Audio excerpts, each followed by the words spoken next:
And it's time 7 exactly, and I call the meeting to order, this Park and Recreation Commission meeting on and November 5th. And let's first one is the Pledge of Allegiance, please. I pledge allegiance to the flag of the United States of America and to the republic for which it stands, one nation under God, indivisible, with liberty and justice for all. Thank you. Let's do a roll call with me, please. Chair Kumarapan? Yes. Vice Chair Stanek? Here. Commissioner Tombe? Here. Commissioner Begor? Yes. Commissioner Shu? Here. Great. All commissioners present. That's excellent. And the first item is the ceremonial matters and presentations. And the first item is Library Foundation programs. And we have folks from Cupertino Library Foundation to present on the programs they have. And specifically, I think they're going to focus on senior programming. And the recommended action is mainly receiving the presentation and to see what their asks are. So with that, I think Sita, the floor is yours. Thank you, Gopal.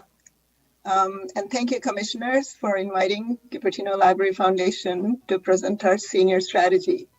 My name is Sita Lakshmi. I'm a board member at the foundation.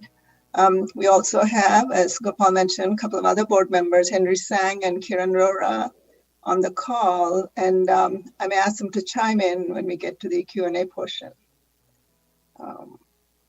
Okay, can you guys share see my this thing yet? Can I share my desktop? Okay. Can't see it, but yeah, click that share screen. There it is. Yeah, it is? Looks good. Okay. All right, I'm going to go off the video so I can give the presentation, and then I'll come back on.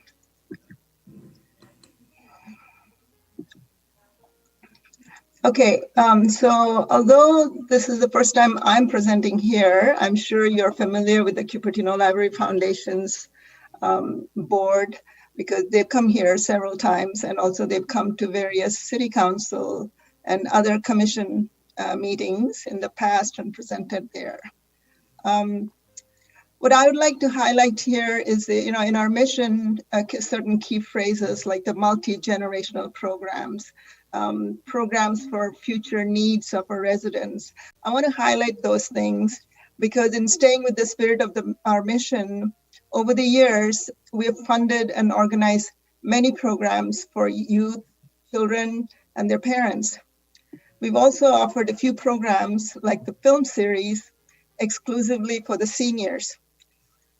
Now, looking ahead to the future needs of the Cupertino residents, we want to introduce more programs geared for seniors.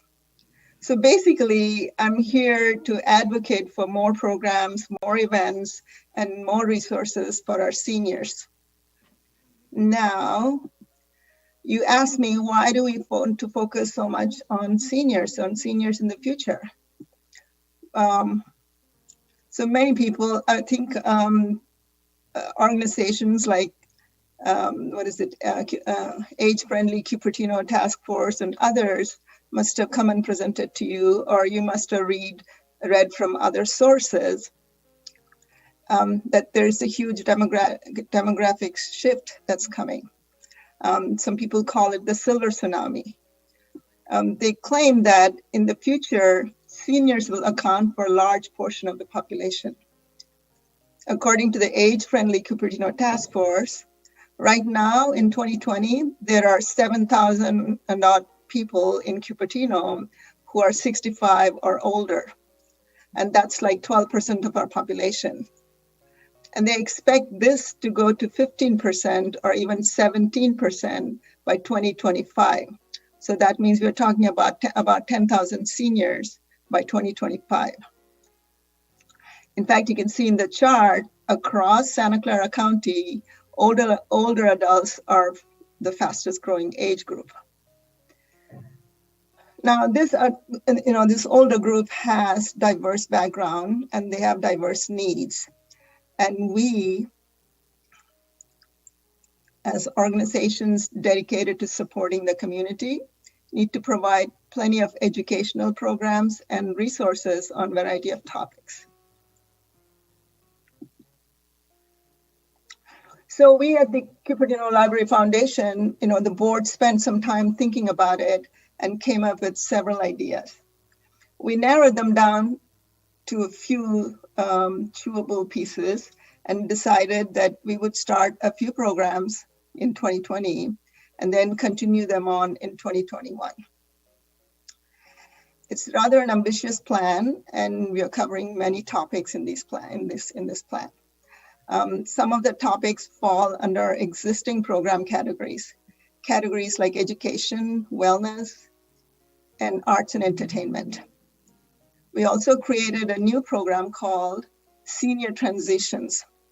So we'll cover topics like senior housing options, memory care, and caregiving for elderly in this new senior transition program. With so many topics and tracks, it's easy to conceptualize what we want to do in a hub and spoke model. So in this model, you can visualize planning and executing multiple programs in parallel while leveraging common activities and services across all the programs. So when we talked to a few senior-focused organizations, we found that there's quite a bit of interest in collaboration and partnership.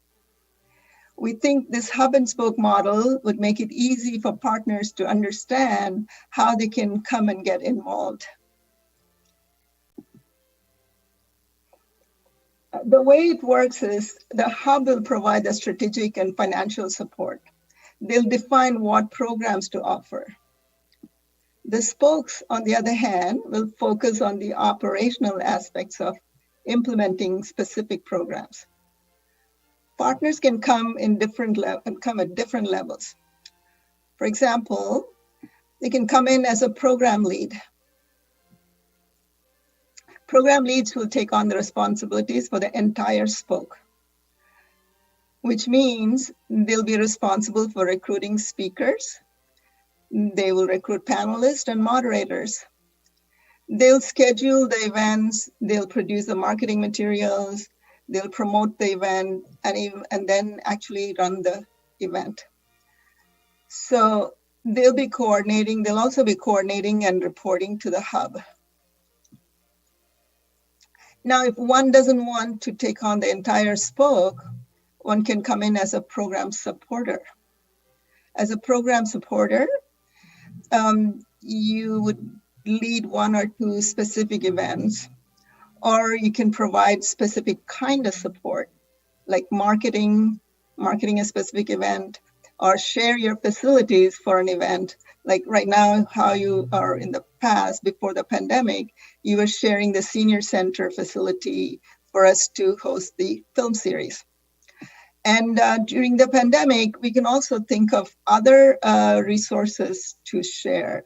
For example, Zoom webinar licenses. We could probably share the license. It'll defray some of our cost. Yet another way to collaborate is for the partners to live stream our events on their channels. I think we can come up with other creative ways to partner. So if you really don't want to roll your sleeves and do all these difficult work, you can always come in as a sponsor and provide financial support. And let CLF and other partners do the real work.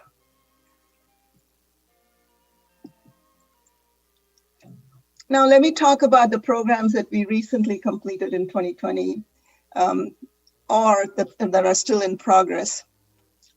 I'll also share other programs that are in the pipeline. As you well know, many of the senior citizens live alone. When the pandemic started and shelter in place was instituted, many people, not just the seniors, were grappling with mixed emotions. They were feeling of distress and sadness and fear and loneliness and social isolation and whatnot. So we at the at the foundation brainstormed if we could do anything to help the community. We figured some activities to distract them or activities that would help connect with people could be helpful.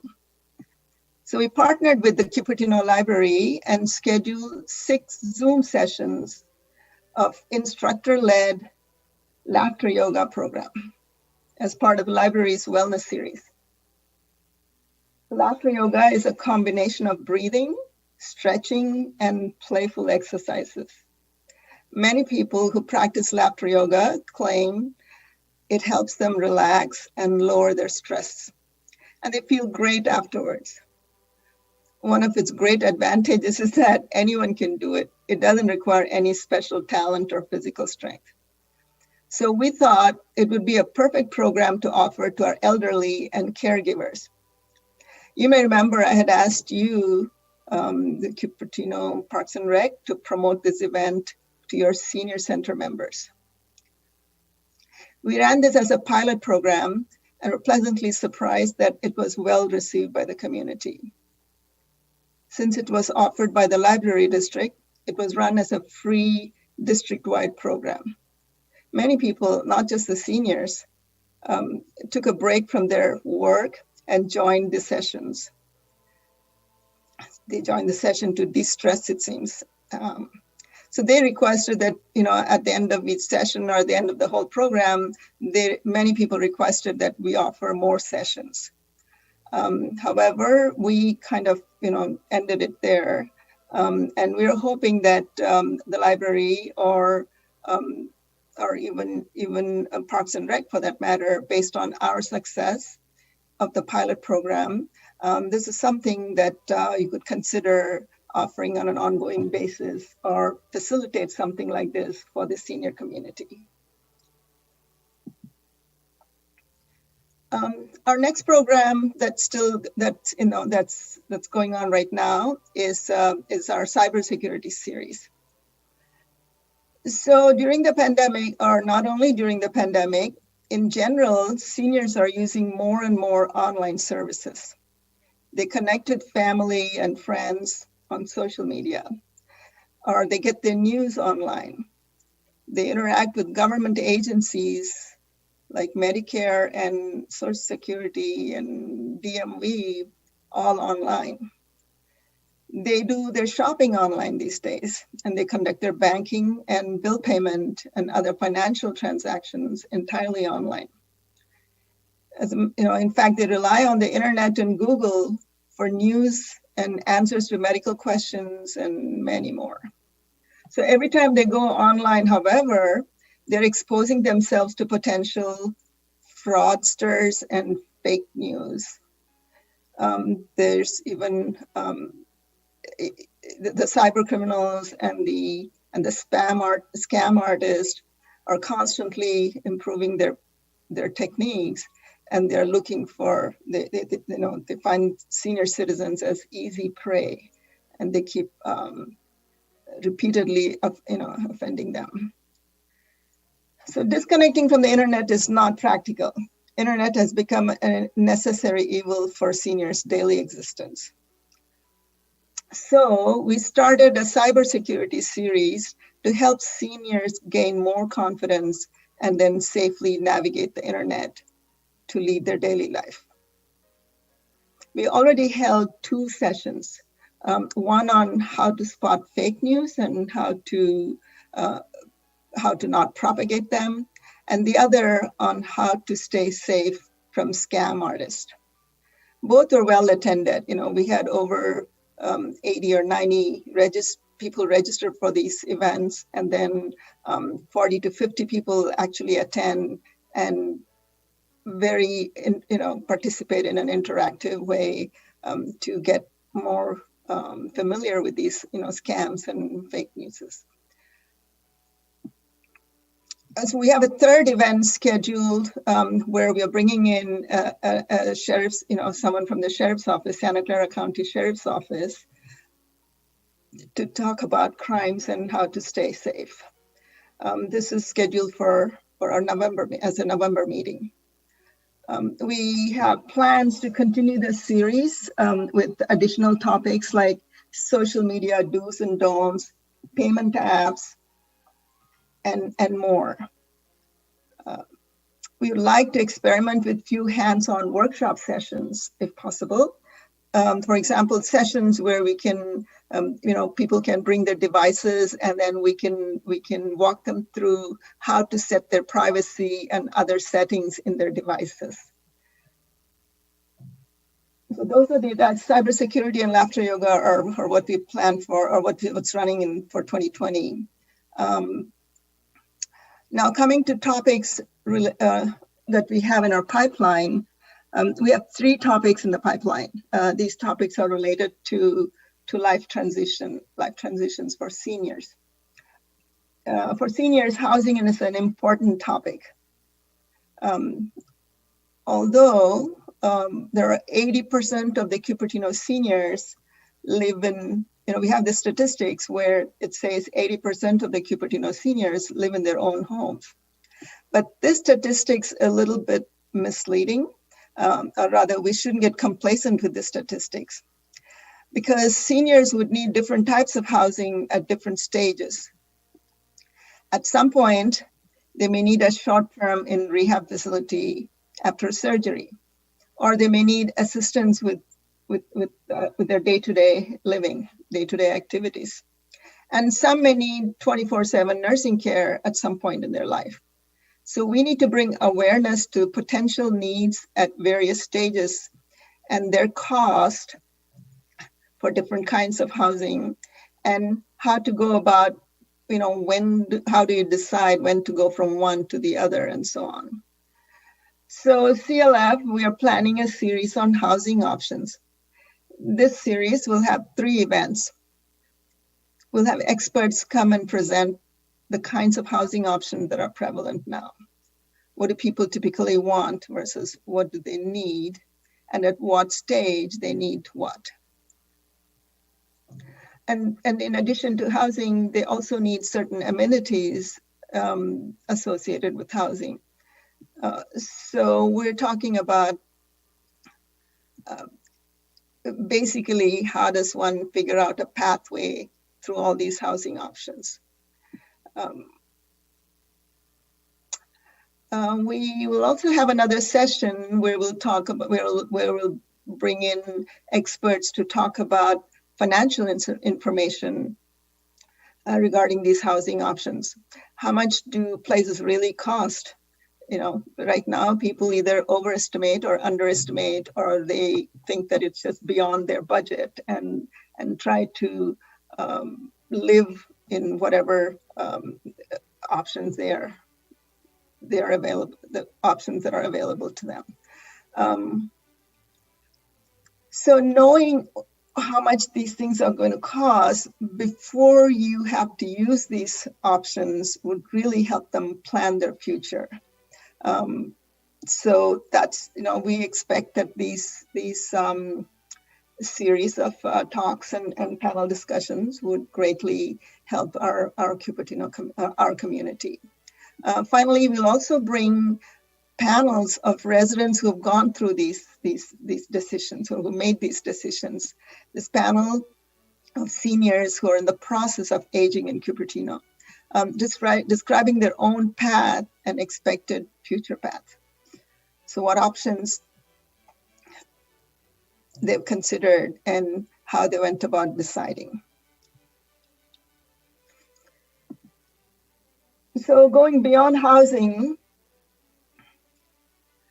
we want to bring some light to the memory diseases and how we care for people with memory diseases. Alzheimer's Association, an organization dedicated to bringing awareness to the disease, claims that 1 in 10 people age 65 and over has Alzheimer's disease. Alzheimer's, they call it dementia. There are different kinds of dementia. And then that there are more than 16 million Americans provide unpaid care for their loved ones. That's just staggering. So what we want to do is we want to bring some experts to come and talk about memory care, what these diseases are, and what are the stages, different stages of the disease, when do they need what kind of care, what do typically want in terms of help, what are the services and amenities that go along with memory care, when is it impractical to stay at home, what are common progressions, and so on and so forth. So similar to the housing series, we'll have one session on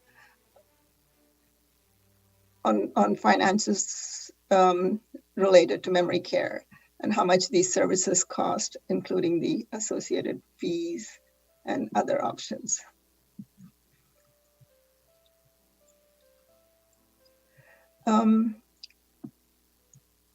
So in addition to the financial details and knowledge base, we'll bring in panels of citizens who've gone through this for their loved ones and their stories and what path they took and what advice they have.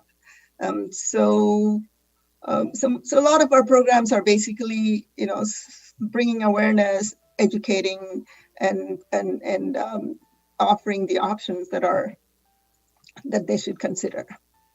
So the last in the senior transition series for 2020 and 2021 is our taking care of parents. So it's basically like caregivers.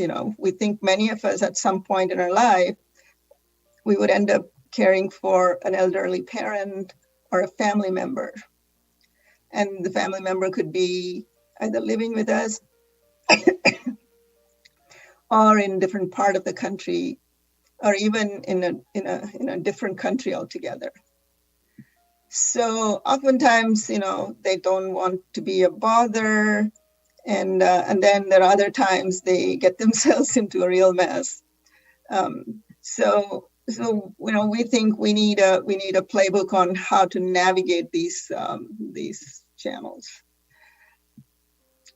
So for this topic, again, we plan to bring a panel of professionals and families who've done elder care support, who provided elder care, and have them go over different aspects of caregiving. So that's pretty much what the programs that we are pursuing right now. And as you can tell, it's quite an ambitious plan that we have laid out. It involves a lot of work. All these topics are evergreen topics. We think that they need follow-on programs and refreshers. We are hoping that, the library, when they come out of this, when they return to normalcy, and also other partners would take control of these series and continue to evolve them as long as there is demand from the community. So based on what you've heard today, I hope Cupertino Parks and Rec would choose to forge a tighter partnership with us. As I mentioned earlier, there are a number of ways to partner based on your mission and your capabilities and your bandwidth. With that, I will open to questions. Great. Thank you, Sita. Appreciate it. It's very thought out and a very detailed presentation. Thank you. And let's go for any clarifying questions from the commissioners. Nisha, I think Commissioner Nisha, yeah, please go ahead. Awesome. Thank you so much for this presentation. It was great. I have been a big fan for a while and have attended a couple of the talks, and particularly interested in space. So some of the stuff you guys have been putting together has been really cool. So I wanted to talk, or I wanted to ask about the framework model, or the spoke and wheel model for the people who are want to be partners. Is there going to be a framework they can use? Like, hey, this is how we typically make an event. This is typically the communications we set out to marketing. These are typically our marketing strategies that we use. yes, that is the whole idea behind this hub and spoke model, and having piloted the Laughter Yoga program in a partnership with the Library Wellness Series, and then having the cybersecurity series, we ran it all by ourselves. So having done those two, and then plus, before I joined the board, the foundation has rolled out so many programs. So with that, we have a lot of experience and process steps in our back pocket that we will definitely provide it as part of the partner program. Awesome. Thank you. Great. Thank you. Any other commissioners have any clarification questions? I think Commissioner Stanek, please. Yeah. Hi, thank you. Yes, great presentation, awesome ideas. I guess one question I had is, what, if any, involvement is there from the Library Commission? Have you presented this to them yet? I'm going to call on Henry or Kieran to talk about it. Kieran often goes to Library Commission, and so Kieran, are you there? Can you come in? I am there, but I'm going to actually hand it to Henry because yeah, let him give his comments first, then I'll add. I don't see Henry on the call. Maybe. Okay. Yeah, I don't see it. Okay, so we do, yeah, so we do, okay, then I can comment. So we do work together with the Library Commission. We do have slightly different, if I may use the word charter, as you are, Library Commission is also a city organization. We are more the advocate for the library and for our community, and because of being a foundation, we are a little free to explore into new activities. So currently we have been discussing this, but we don't have a specific plan in place with the Library Commission. What we have talked about is more on working together on outreach programs to the community. That's a good comment. I think we should take that internally on the CLF side and see what are the opportunities there. Great. Thank you. Any other questions from the commissioners? Clarifying questions? Okay, I don't see anything. So let's switch to the public comments. And if there are any attendees, I don't see any attendees on it. So we can move from public comment to discussions. So this is where commissioners can openly ask questions, discuss about it or anything. So please let me know if any commissioner has anything you want to discuss about it.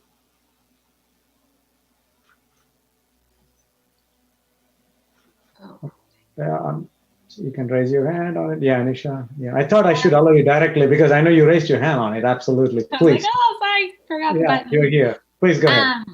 So, maybe there's something that we can do. We have so many partners just within Parks and Rec that do a lot of different things. I'm not necessarily,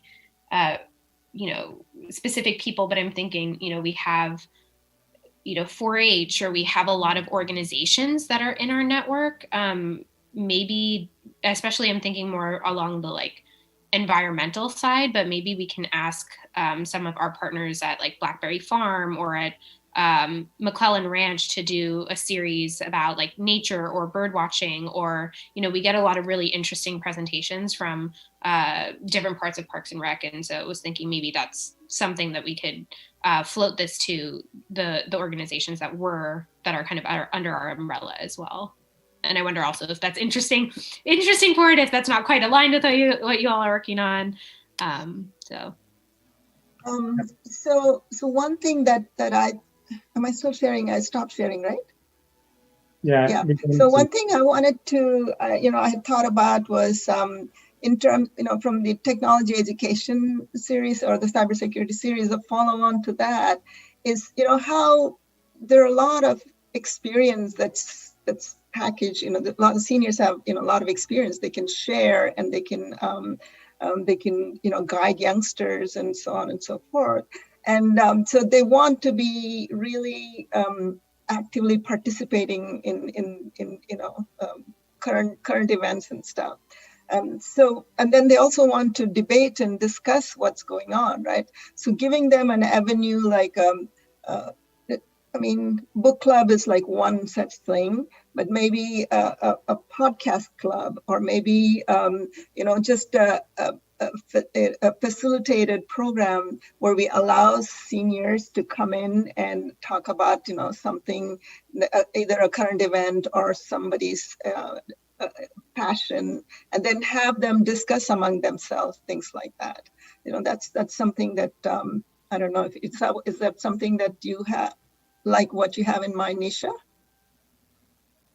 I was just trying to understand a little bit more about what kind of, what you had a vision for, and ways that we could connect, and maybe some of the organizations that we're connected to can also like host these types of events as well. So I wanted to understand a little bit more about what you were looking for, so we could see who we can connect you to that would be most helpful.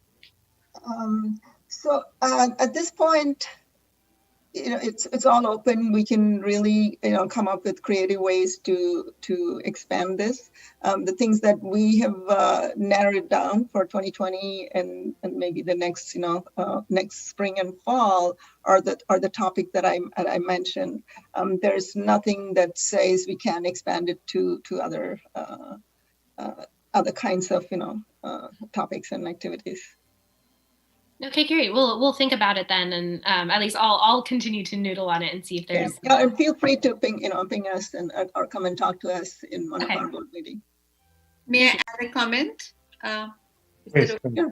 Thank you. All right. So, Commissioner Nisha, thank you very much. I think what you said is really the differentiator we see when we look to Parks and Rec Commission, is because of your relationships already with so many different partners, right? So I think you are probably ahead in how to work with partners. So I think it'll be very, very useful for us also to learn from you all on what is your model, and we can do that subsequently when time is allotted for that. And actually explore also, as Sita said, is new topics that are more interesting or are directly relevant for your partners. And then we also combine with them in terms of the programs for the seniors. So I think what you've just started is triggered me to think of you all in this commission is precisely because of the richness of the partners that you have. So it's not just you all, but what you bring us to, right? That whole kind of the network. So that would be great. Give us some feedback at some time on where you see the links. And the second, what I wanted to add is also because Parks and Rec is directly connected with our senior communities and senior centers. That's what we are right now wanting to pursue, which is part of our strategy, which we cannot find in any other commission, at least that I'm aware of. So that's the second kind of benefit for us, that you're already engaged, you understand seniors, you know our organizations in our community, and we are trying to kind of get both the connections, but also your understanding into what would work and what is useful. Great, thank you. And Commissioner Mina, I think you raised your hand. Yes, please. Yeah, I just have some question about the cooperation and the partnership. And from the previous meeting, I remember our city, we also have some similar program, like maybe some online yoga, or maybe some program to help senior. And I remember when we reviewed the community funding program, there's some nonprofit organization around this area. They are doing something to help senior, especially during SIP, when the senior maybe they are isolated, they're really helpless. And I'm just wondering, if it's possible to all these all these organizations, maybe they can share information, work together, so maybe they can get a better outreach. But I don't have experience, just some idea. I don't know how to make it happen. Maybe we can discuss that. Sure. I think thanks for bringing it up. It's important. Maybe we can share with what are those communities which got the funding from us last time, which are in this area. I'm sure that I do remember. Thanks, Commissioner Meena, to reminding us. There are 2 or 3 programs related to seniors. Maybe Sita and Kiran, once you get some data, maybe Dr. Joanna can help. Who are those people? Those nonprofit orgs have worked with it. So thereby we can able to connect, and if there is any partnership program, I agree. So I think that's what Commissioner Meena was referring. Okay, thank you. Commissioner Stanek, please. Yeah, you have. Yeah, I guess there's another organization, and they're not a commission. I think we used to have a senior commission, but now they have a different organizational structure, and maybe our director Joanne could address that. And so one is that, Jean Bedord group that is the senior advocates or whatever in the community, and the other is how does this relate, or how could it relate to the senior center and everything that goes on there as a hub. Yes, so it's Jean Bedard. She's part of the age-friendly Cupertino, I think. And Henry Sang, our president, he's also part of the age-friendly Cupertino. And we, Richard Adler, all of those folks are the age-friendly Cupertino task force. And as you said, they do a lot more advocacy work. And I think recently they did the advocacy for the senior housing and with respect to the Westport project. So since Henry is part of that, we are connected, well connected. The difference that I'm seeing between that group and what we are doing, we take a lot of input from them, definitely. And we have this operational arm to what we do. We not only just advocate and partner, we actually run programs. We did that with Wellness Series with the library, and then which later on was taken over by the library. And now we're trying these things. Yeah, I think I was referring to something that was not the age-friendly.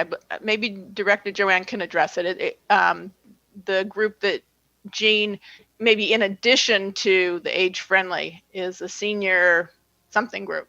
You're almost right there, Carol. Senior Advisory Committee or something like that. I do remember. So Director, go ahead. Council. Yes. Advisory Council. Okay. You're right. There is another organization. And I'm happy to, put you all in contact. Okay, and I think she's also with the Rotary, and they do a lot of stuff. I think Cupertino, everybody is well connected. Yeah, so Joanne, if you would please connect us, that would be great. Thank you. Sure thing.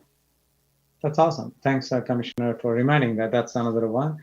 Let's see, is there any other discussions or none at this point? So maybe I do have one quick comment. Definitely this is like a much more elaborate and clearly called out programs. And we should, as already Commissioner Nisha, as well as Meena and Stanek, they talked about it. So there are some synergy between what we plan to do as senior programs, because that is one of our strategic things we said, one of the priorities we kind of built for commission to focus on senior programs. Maybe definitely I see that there are a lot of opportunities between us and directly what we do on a senior center and the nonprofits we help with the senior program charter of Library Foundation. Looks like there are many opportunities, absolutely. And I think we will discuss, and Sita and Kiran, thank you for coming in and presenting it. We will take these inputs. Definitely, we will use this as another backdrop, another data point, and we will discuss when we have our own senior programs and how best, and definitely you have the right contact there, Dr. Joanne. So she can help connect with all of them. But this data is really, really useful to us. And for many people who are watching now today, live, or maybe watching later, learning about it, oh, I heard about a lot of senior programs on that. I'm sure they will watch. and absolutely we will enable. And I definitely see a lot of partnership opportunities here. Thank you so much. I really appreciate for you taking time and presenting it. I have one last request. May I? Please. Okay, so we are thinking, and Sita talked about that hub and spoke model. We are thinking of setting up a steering committee just after the holidays. We want to kick off actually the first meeting sometime in January. Would it be okay that we invite you and then you can send your representative from the Parks and Rec Commission? Absolutely. I don't see why not. There's a willingness of typically all the commissioners will do outreach and work with others as part of their own individual things. And absolutely, you can send it to Whitney and Director Joanne, and then they will send it to us, and or you can send it to all the commissioners. Whoever is interested, absolutely, they can sign in and then attend that. Okay, great. Thank you. Excellent. Thank you so much. Really appreciate it. Thank you, Commissioners. Thank you, Sure. Gopal. Yeah. Have a good night. Thank you everyone for your time. Appreciate it. I can leave now, right? Yes, please. Thank you. Bye. Thank Or you. you can stay with us and just enjoy the rest of the fun conversation. I think we will enjoy it too 10, much. 11. No. Okay. Thank you. Bye. Nice to meet all the commissioners. Thank you very much. Thank you. Excellent. So let's, we have finished the ceremonial matters and presentation. Let's go to the approval of the minutes, item number 2. This is to approve the meeting minutes for October 1st, 2020. The meeting happened. Let's see, is there any comments? I do have one comment, but I'll wait for others to have any comments, and then we will look into it. Any commissioners? Okay, Commissioner Stanek, yes, please. Hi, yes. I have a correction. I think it's on page 3. It's under some of my comments. It's at the top of the page where it starts talking about the public pathway. And so on this, I believe that my comment was with respect to, there was a comment about the Parks District not doing anything about the pathway. And my comment was with respect to them, I didn't believe they had jurisdiction over that. So my comment was not that the public pathway is not the commission's issue. So I think if you just remove from where it's at, you see the sentence that says she added that the public pathway is not the commission's issue. Are you looking at that? If you just took out the words, added that the public pathway is not the commission's issue, and it could read, she added that the public pathway should be handled by the city.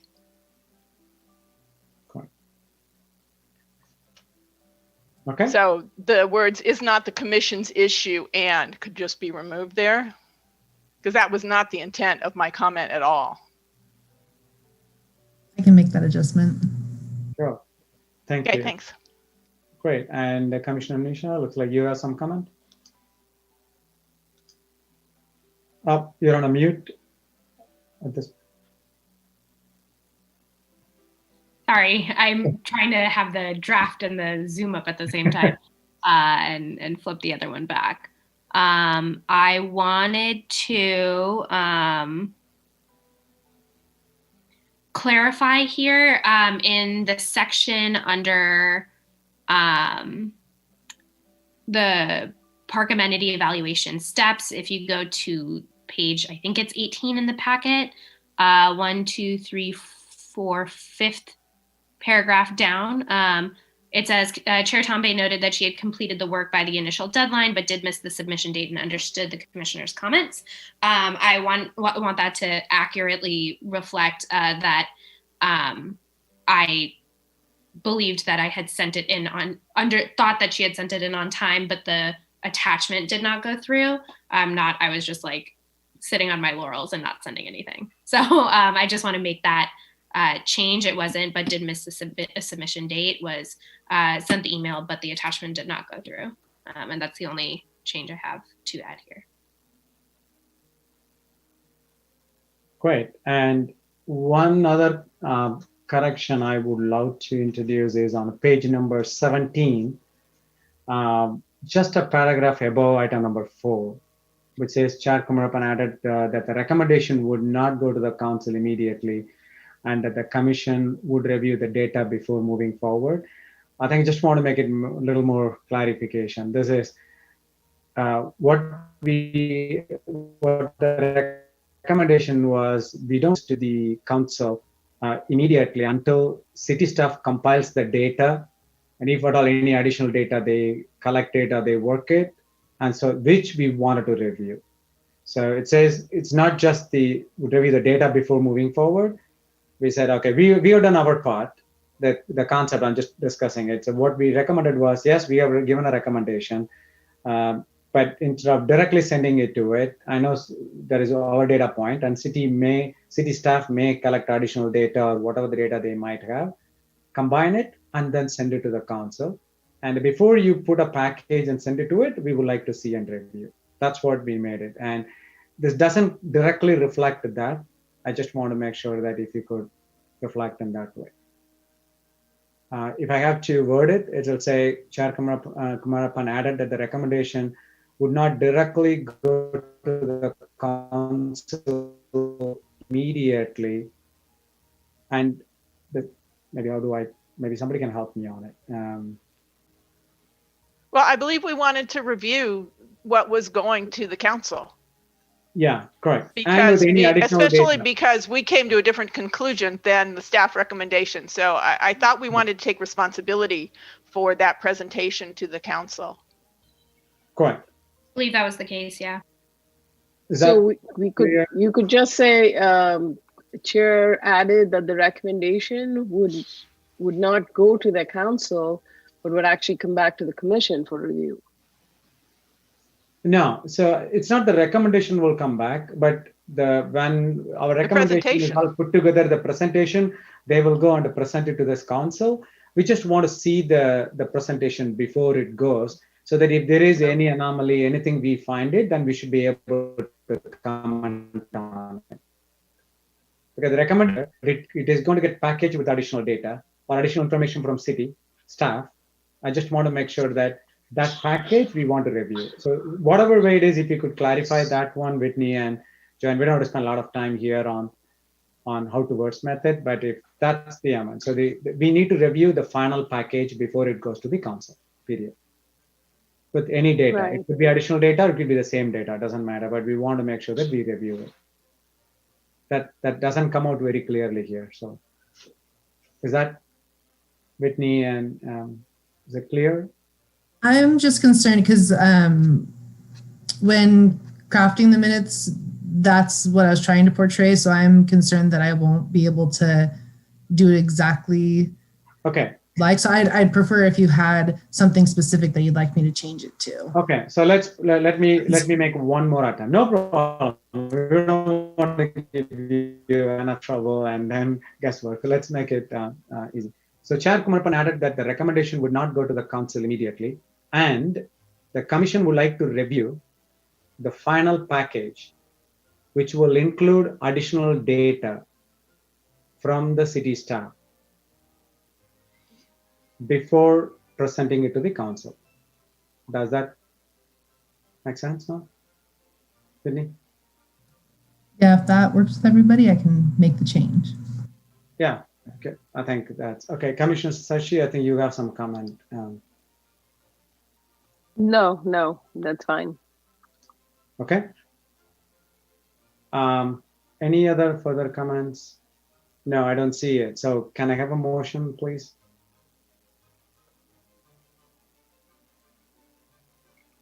Okay, I can make the motion to accept the minutes based on, including the changes that were specified here. Okay, I'm looking for a second. I second. Excellent. Let's go for a vote, Whitney. Chair Kumarapan? Yes. Vice Chair Stanek? Yes. Commissioner Tombe? Yes. Commissioner Shu? Yes. And Commissioner Begor? Yes. Motion passes. 5-0. Excellent. Thank you. let's go to the postponements. This is item number 3, project evaluation criteria and process.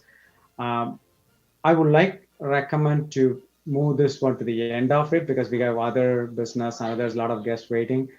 I would like to move that at the end. And if you're still awake at the end, then we will continue. Let's do that. Is that okay then? I don't want to go for You're the chair, you can do it. Unless there is any objection. It's okay? Good. So with that, we'll move to the, great, oral communications. And I'm looking for public. I don't have anyone. So let's move to the written communications. Hello, Whitney, do we have any written communications which we published? We did receive one written communication from Heart of the Valley, which is the next item. They sent a presentation. Okay, great, thank you. Anyway, we're going to review that one. Okay, let's switch to the old business, item number 4. It is the Heart of Valley's request to extend the funding period for their fiscal year 2019-2020 Community Funding Grant Program Award. The recommended action is that we need to review and provide a recommendation to the City Council based on this request. So with that, can I hand it over to Staff Director Joanne? I think you are the one going to lead it with the guest on the call, I believe, right? Yes, actually, I am going to introduce to you our fantastic administrative assistant, Whitney Zeller, to do this presentation. I'm looking for who is that person. I'm very, oh, and it's still Whitney. Yes, we will do one more. Excellent. And I'm going to screen share starting now.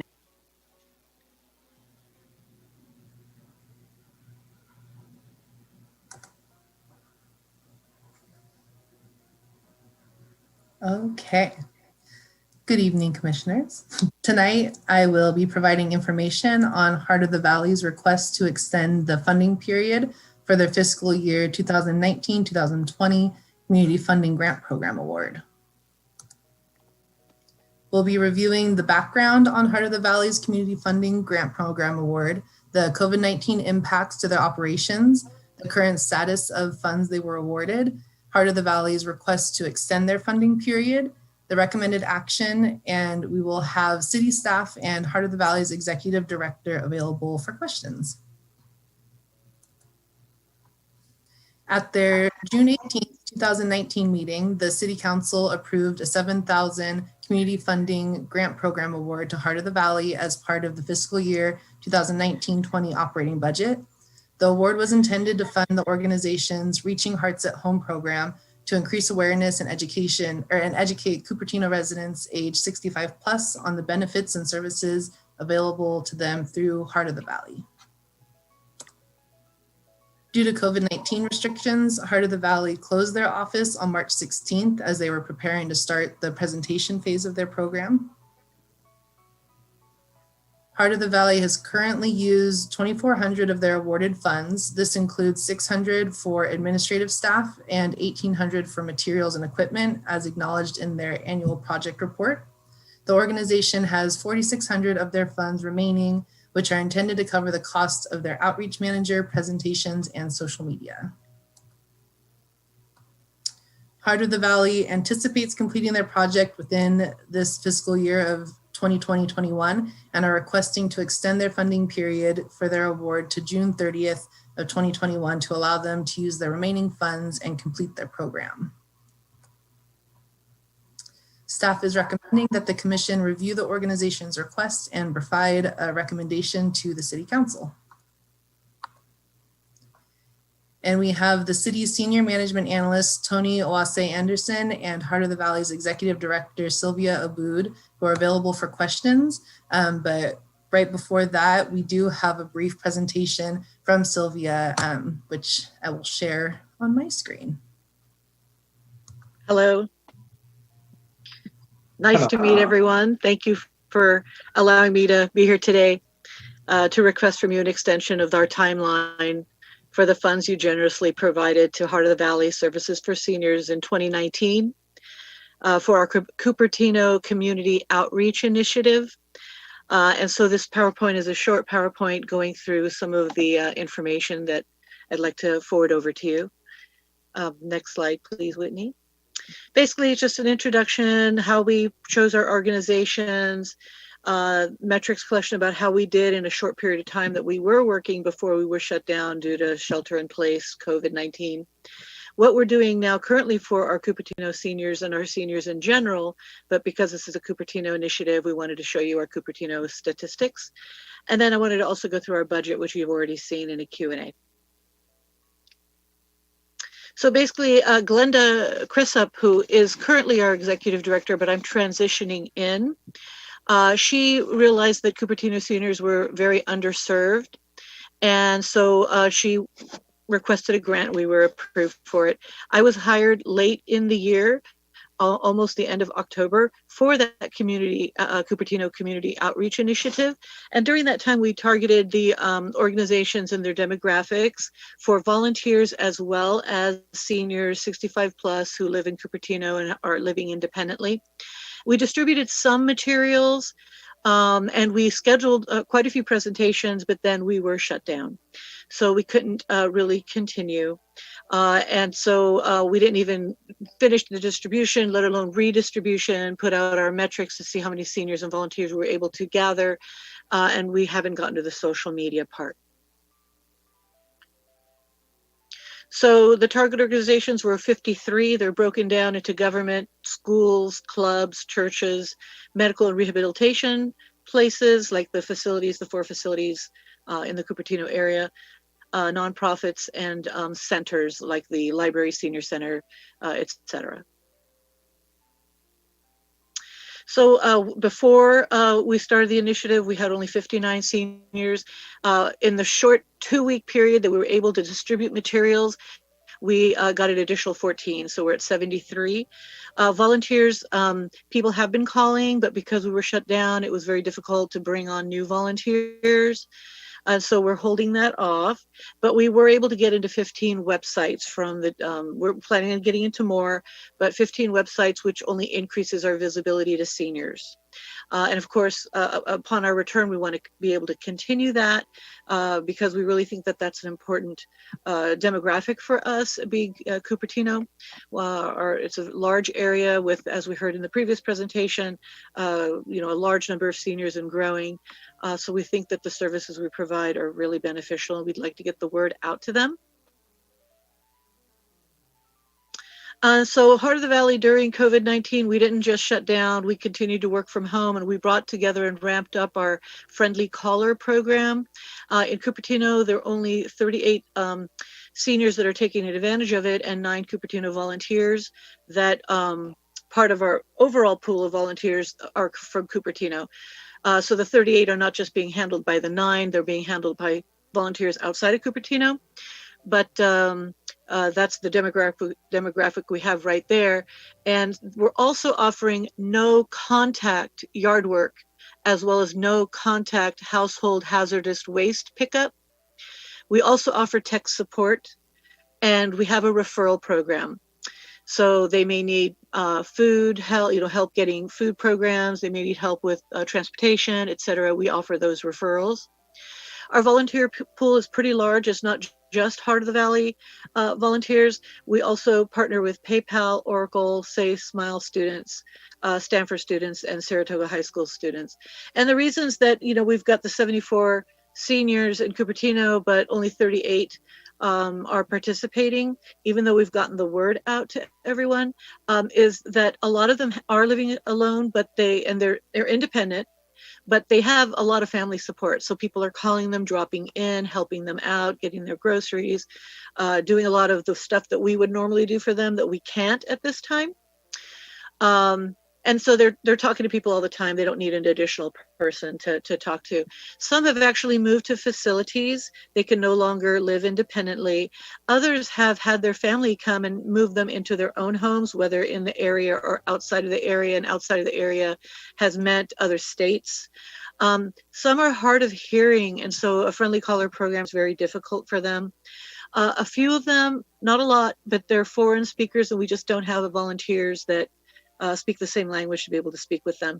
And unfortunately, some have passed away. The budget is the same that Whitney just presented. So we had administrative staff fees, printed material fees, outreach manager cost, social media, and the total amounts. And we'd really like to be able to go back and finish out the program.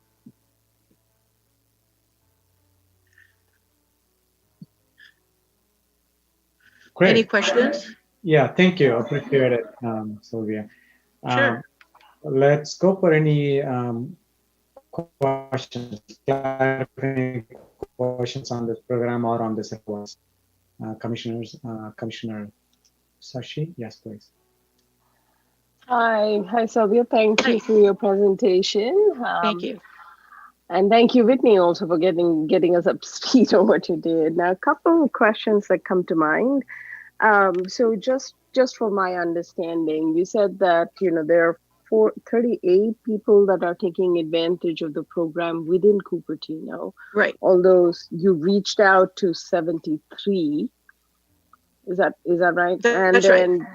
And then the 74, remaining, I believe, yeah.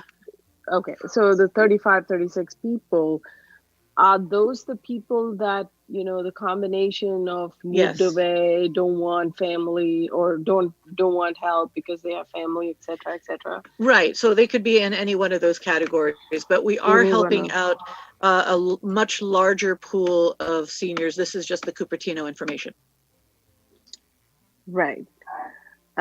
So just looking at a little bit of background of the application, from what I understood, I mean, I wasn't on the commission, so pardon me asking some of these questions. Oh, no problem.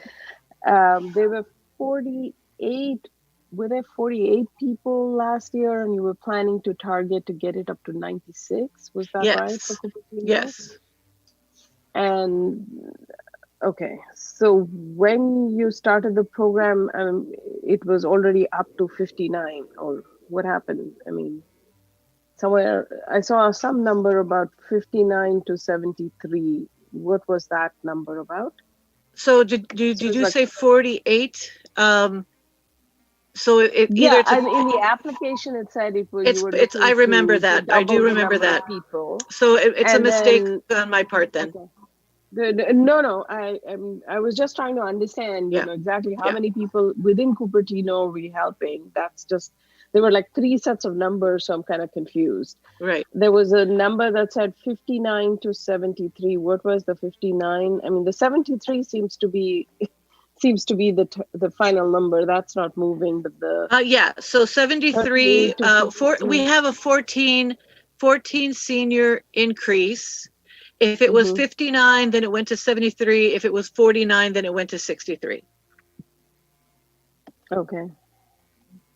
And I'll have to check with Glenda, because she offered me that information from what because the office, everyone's been working from home, and I'm not working on this project, but because I was the community outreach manager moving into the executive director role, she wanted me to present today.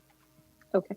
So roughly, just for my understanding, then there's about 35 people maybe that are really using it, as opposed to either 49 or 59, because you just said that, the remaining, it was 38 and then 35 or 36 people that have moved away. Well, 38 are part of the Friendly Caller program. We have just the Friendly Caller program. Right. Okay. So we have another and 6. Then, so the total. Right. Okay. So they could be overlapping people. They could be totally independent people. From my understanding, they are not overlapping, but it's possible that they are. We can't, I don't know if we break it down that much, but we just wanted to get information for you. It's a very small demographic. It's definitely a demographic that's underserved, and we can grow those numbers. We just would like the opportunity to do so. Sure. And then one more question with regard to the budget. Yeah. There was the manager, the 3,400 for the manager. Again, this is because I wasn't there, so I don't know what the details were, and I don't remember having seen the detail in the application. What was that supposed to do? So What that's was that the supposed that's the to be for? community outreach manager, Mhm. and I performed that role.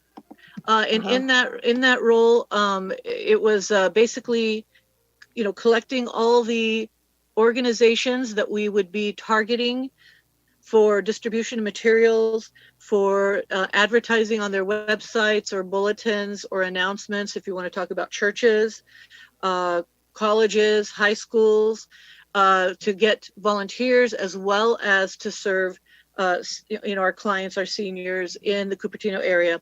But it was also to go out and present. So there's a lot of that was a position that was advertised and then applied for, and then I was chosen. So that's just the salary, and it's over whatever period of time it takes us to do it, and there was no deadline. So it takes quite a bit of time to gather all that information, to drive around and drop off materials and get organizations to agree, and then to go back and refill the materials that we've printed. It takes a lot of time to then also track the number of seniors that call us, so we can get the statistics of how many new seniors have seen our materials and then would like our services, and to break it down into the types of services that they're really looking for, so that we can understand where we should ramp up our efforts more or add new services, because a lot of times they'll ask for things that we don't offer now, which would be a great idea. And then also the volunteers is an important part. Without the volunteers, we can't serve our seniors. So Yes, one just more. I thought I was starting with one question. Can I go on, Gopal? One last question. Oh, sure. Whatever you'd like. Okay. And then just out of curiosity, it's more of a strange comment, I would imagine. Then is it like no Cupertino High School signed up for the caller program, or is it no Cupertino High School kids have signed up for any that's program? That's the list I got. We hadn't gotten to the point of talking to the high schools or colleges yet. And so I don't know how Glenda even got the others, other than they were previous relationships. Okay. All right. Okay. Great. That's all I had. Okay. Thank you. Thank you. And we have a couple of more questions for you. Sure. Hello, Sylvia. So Commissioner Nisha, please. Sorry, so I think I'm just a little bit confused. You're just asking for access to the same amount of funding as we had originally allocated, but because it's past our fiscal year, which ends normally in June, you can't do that. Right. So this is just to resume the work that you've been doing before. Right. Cool. All right, great. I understood that. Okay. They couldn't spend, I think I understand the same way. They couldn't spend on the time, which is because of this one. So they want to keep continuing it once the lift is done. I think they want to continue. I just wanted to make sure I understood that. Yep. Great, thank you. Thank you. Commissioner Stanek, you have. Okay, thanks. Thanks for the presentation. So for the outreach manager, it sounds like that's the position you were in. Are you looking to recruit that? Or is this somebody that you have on? You're going to expand their hours, or because clearly the money you have there is not an annual salary, or I mean, it's very specific to some tasks that you're looking for someone to do. Right. How does that work? So right now I'm just transitioning into the executive director role. There's no timeline for when I will actually take that role over. And the expectation is that I would complete the Cupertino community outreach. And even if I were to take over the executive director role, it's a part-time position. The outreach position is also a part-time position, and I have a lot of time and energy, so I could definitely do both. But with COVID and with a lot of the things that the training that I need to go through and the timeline for transition, I think there's plenty of time to do it. A caveat is that, and I didn't know that Glenda had provided you some of the information that she had provided you. The caveat is that we want to go back and continue our Cupertino community outreach initiative, but only when it's safe. So if it's not, if the libraries aren't going to open, if everything shuts back down and the numbers have reached over 100,000 cases in one day in the US, if things continue that way, we may not be able to. And so having a June deadline of next year While it's written there, I don't know if that's going to be feasible. We may end up coming back and asking for another extension. So I'm just putting that out there because we were, Friendly Caller was going on for quite some time, and we only recently, I think in August, started doing our no contact work because we weren't even able to get PPE or anything to make sure our seniors were safe and our volunteers were safe. So I'm just putting that out there that we may end up coming back. But it's definitely a worthwhile initiative, and we would really like to serve Cupertino seniors. Yeah, I have some comments about that, but they're not questions, so I'll just hold that. Yeah, sure. Any other? Is there anything you wanted to share with me at all, or? Yeah, so Sylvia, maybe we'll share. We go through questions first, okay, and then we all get our questions, and then we have discussion. So great, thank you. I'll save it for that. Thank you. So I don't see any more clarification questions. I do have on the same line, but maybe I will discuss in the discussion forum. So let's move on to public comments. I don't see any attendees in the list. That means let's skip that.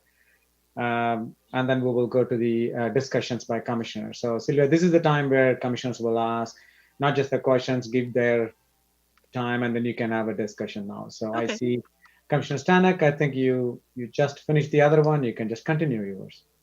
Yeah, my comment is I'd like to commend the Heart of the Valley for being responsible and bringing this back to us and saying, we did not spend the money and we still want to spend the money, but we're going to bring this to your attention because we didn't do it in the time frame of, I guess, I don't know if we have an agreement with you or whatever, but I really appreciate that on your part.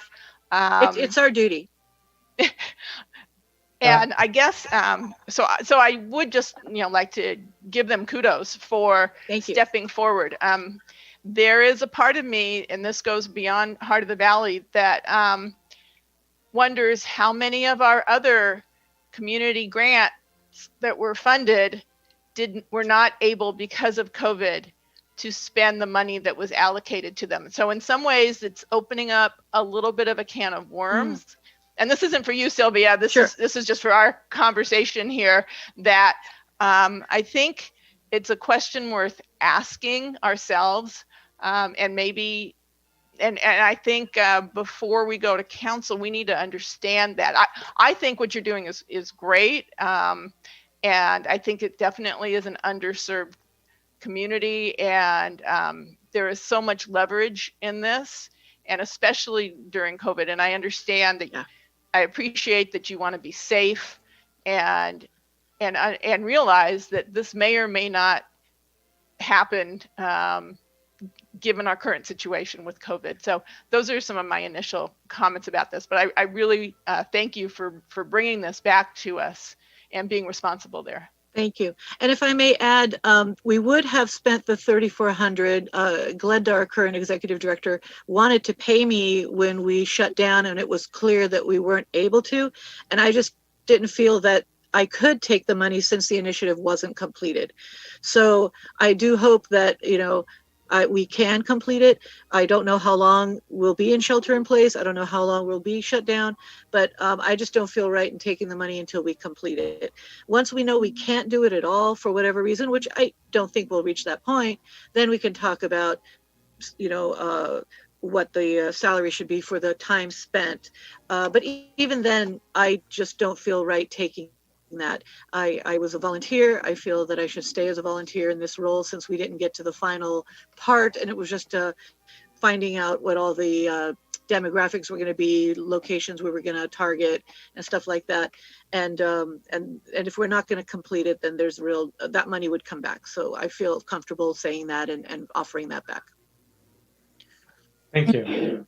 I wanted to make a quick comment. Sorry, I think Tony might be able to speak to Vice Chair Stanek's question about reaching out to the other organizations, because I believe she did do some outreach.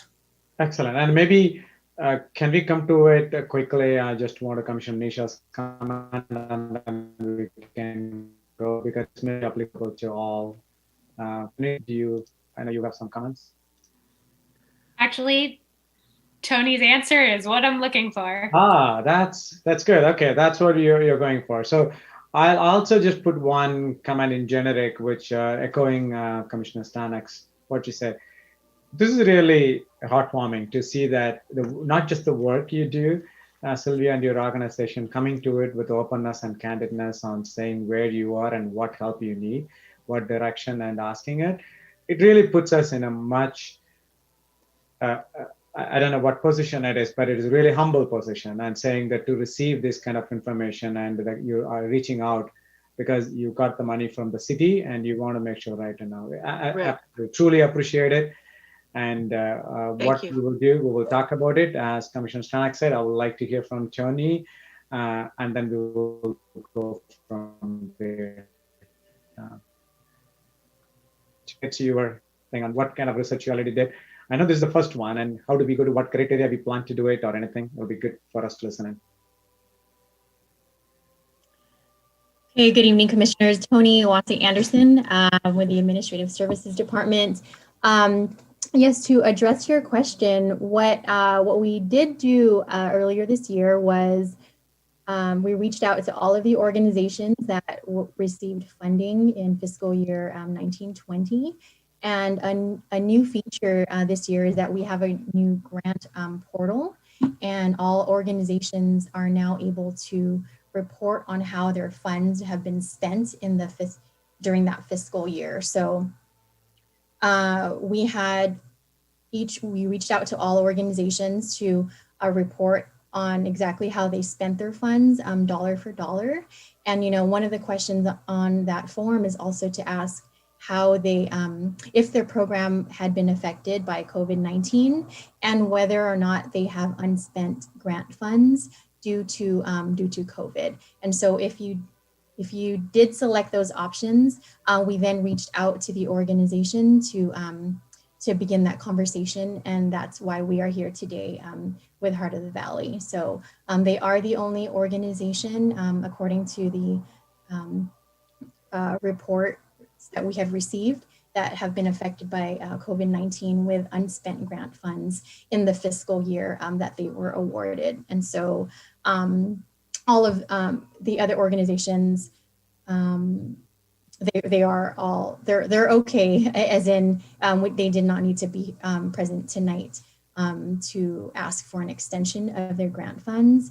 And did I have any other thing to add to that? Yeah.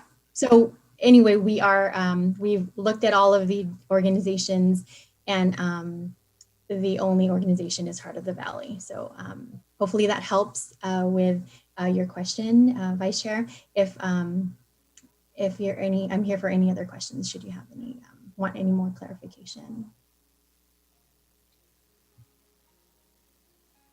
Gopal, you're muted.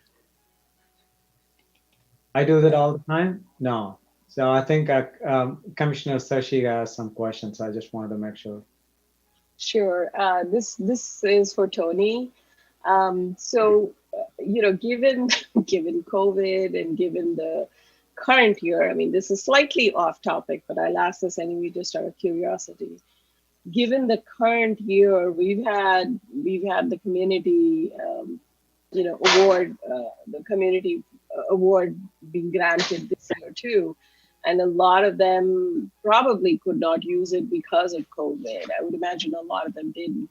We'll be waiting until next year before we contact them, because we have the whole year, but we're not contacting them before that.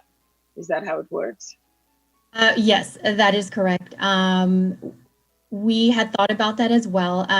At this time, we're not planning to contact them until towards the end of the fiscal year. Sure. However, that is something that we can take into consideration. We can take a look at their applications, because in the applications they do tell us when their programs are expected to be held. And so if they're, based on that, we can potentially reach out to the organizations too, to see, hey, do you anticipate that you'll be able to utilize your funds before the end of the fiscal year? And we can begin that conversation with them as well. But at this time, we have not reached out to the organizations that have received funding for this. I think some of, I mean, I don't know if we really need to go back and look at whatever the total amount was. I don't remember, but it's probably something that we hope we will get a lot of other programs coming back to us, similar to what the Heart of the Valley has done, because I suspect that they weren't able to spend their money. Okay, Commissioner Nisha has. Yeah, actually, Commissioner Beggar actually made me think of this too, which is adding to that, what she had said about this fiscal year. If there's any alternative or any, I guess, virtual adjustment to programming that they are making that might change the use of their funds. So, for example, maybe they want to host their event digitally, but they can't just do a Zoom call in 40 minutes with 10 people. They need a little bit more time and a little bit more space to effectively do their event. That's not necessarily what they had outlined to us, because I know they're technically only supposed to use their funds for the exact thing that we approved it. So I think that might just be a secondary thing to just add to that questionnaire for the existing grantees. Other than that, okay, sorry, I see that Commissioner Mina has a comment, so I'll hold off on making a motion. But yeah, so Commissioner Mina, you have. I remember this year when we discussed the talk about the community funding. I remember there's a review date of the last year's funding money, so the date is later than the next year we approve the new funding. I remember there's maybe 2 months delay. So that means if the organization, nonprofit organization, didn't submit a report like Heart of the Valley, they can submit it even after we approve a new year funding. So I just want to make sure, can we get their feedback before next year when we talk about the new round of community funding? Yeah, so maybe Tony, you can go ahead and yes, that is something that we can look into considering. I understand your point that our reporting period is in July of the following year. However, the applications are considered in the spring, so a few months earlier. It is possible that we can look into having organizations report on their funds as soon as their event happens. That way, you have that into consideration as you're reviewing the applications in the spring. The only thing that I would say is that, some events could potentially be held, in the month of June, or, after. Some organizations can have their events after the review period for the following fiscal year.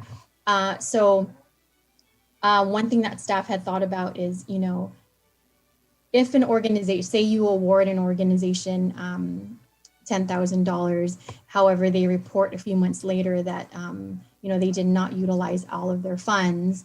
One thing that we can consider is that, they just either maybe they won't be eligible for that funding. Maybe have to return the funds that were awarded.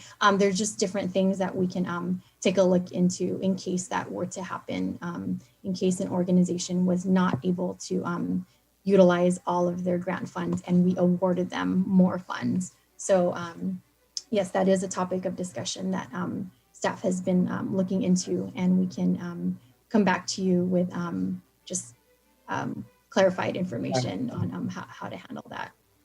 Okay, I think that'll help definitely. And I know before we go into asking for a motion, so it looks like Commissioner Sashi has some comments, and then I'll go to Commissioner Nish.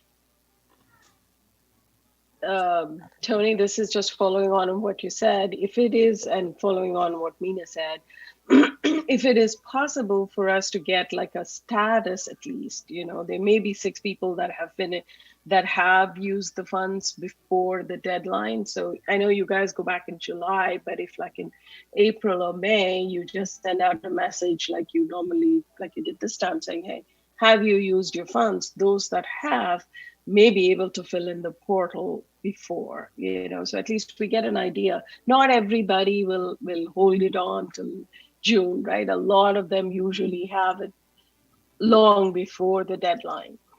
So if you could get at least, out of the 10 people that you award, if you could get 8 back, then we know how the funds are being used. It's useful information for us.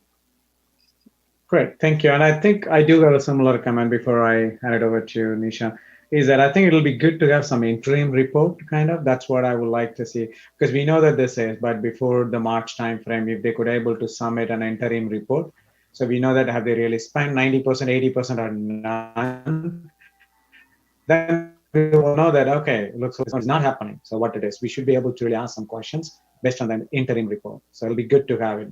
Just as an input, I know staff will come back later to present us what other things are. So this is just an input to you, Jenny. I think you're working on this one. Thank you. And Commissioner Nisha.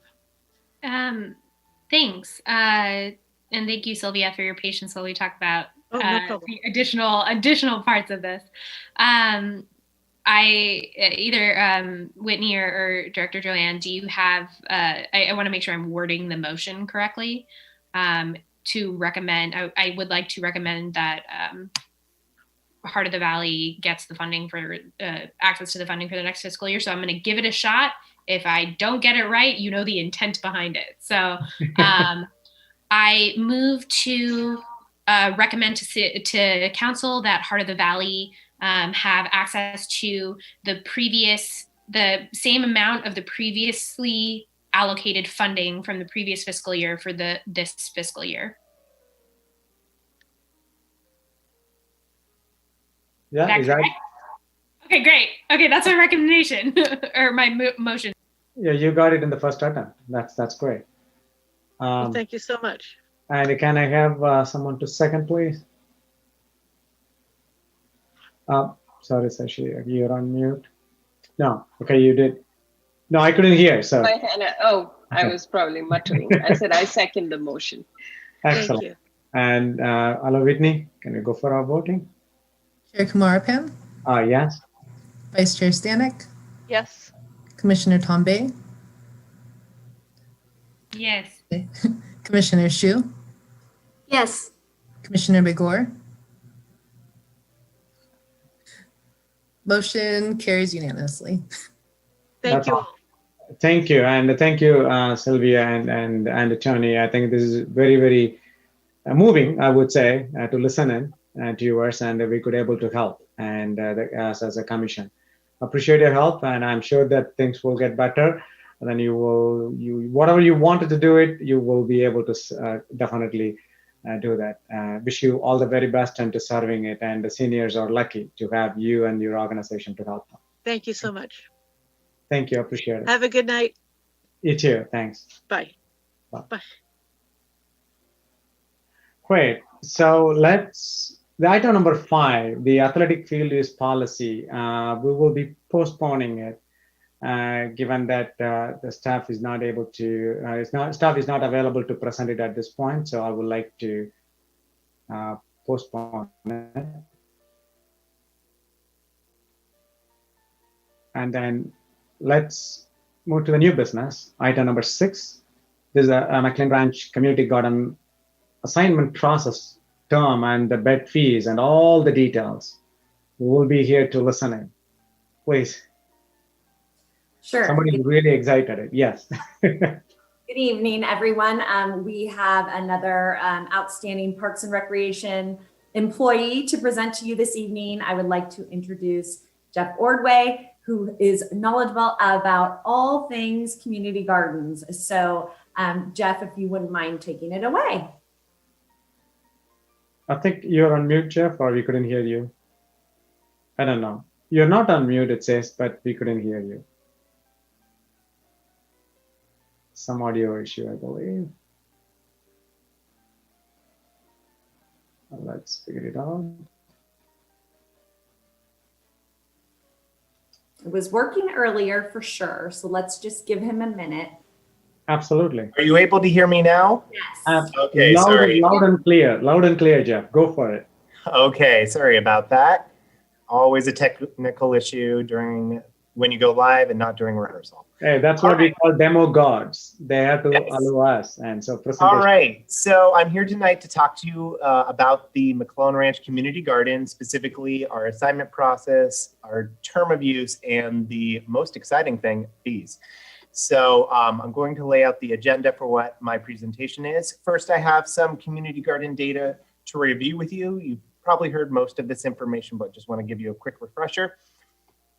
We'll then go over eligibility of who can get a garden bed. And then we will discuss how we are going to assign those garden beds. Next, we'll move on to the term of use, so how long you can keep your garden bed. We will then go on to fees, and then we will wrap it up with our recommended action for you. So just some data about the community garden. The new garden will have 106 beds. Each bed is 84 square feet. That's 6 by 14 feet. The bulk of beds will be raised garden beds. There's 87 of those. We will also have 6 in-ground garden beds, 5 garden beds for the Master Gardeners through the University of California program, and finally 8 ADA raised garden beds. Some facts about just the people interested in the garden. We have 29 existing gardeners. These are people we define as they were in possession of a garden bed at the time of its closure, which seems like an eternity ago. And we also have 95 Cupertino residents on the waiting list. Some have been on there since 2011. Right. Now, eligibility, who can get a garden bed? Well, surprise, it's open to all Cupertino residents. And we will be verifying this with 2 forms of identification, government issued photo ID and a current utility bill. This mirrors what we do for our other facility rentals that we have in the city. Next, the garden bed assignments. First, we're going to talk about what we're going to do when we initially reopen the garden, and then we'll kind of go into what our standard operating practice will be. So when we initially reopen the garden, we will first distribute the beds to those 29 existing gardeners. After they have been distributed, we will then go by the waiting list that we have with those based on the order in which they joined. So there's people who have been sitting there since 2011 will be the first to get a garden bed. All right, next, once we've kind of gone through that waiting list and fully exhausted it, there are 2 options that are under consideration. The first is very simple and straightforward. The city will continue to maintain a waiting list and distribute beds based on the order in which you join that waiting list. So it's a first come, first in, first out kind of deal. The second option is similar, but it adds the nuance of prioritization for those who live in high density housing. We'll use the city's official definition of high density housing as found in the master plan, which is greater than 35 units per acre. And we'll use the city's GIS system in order to verify that. We just pulled from our GIS system this week a list of all those addresses, and we have about 8,500 of them.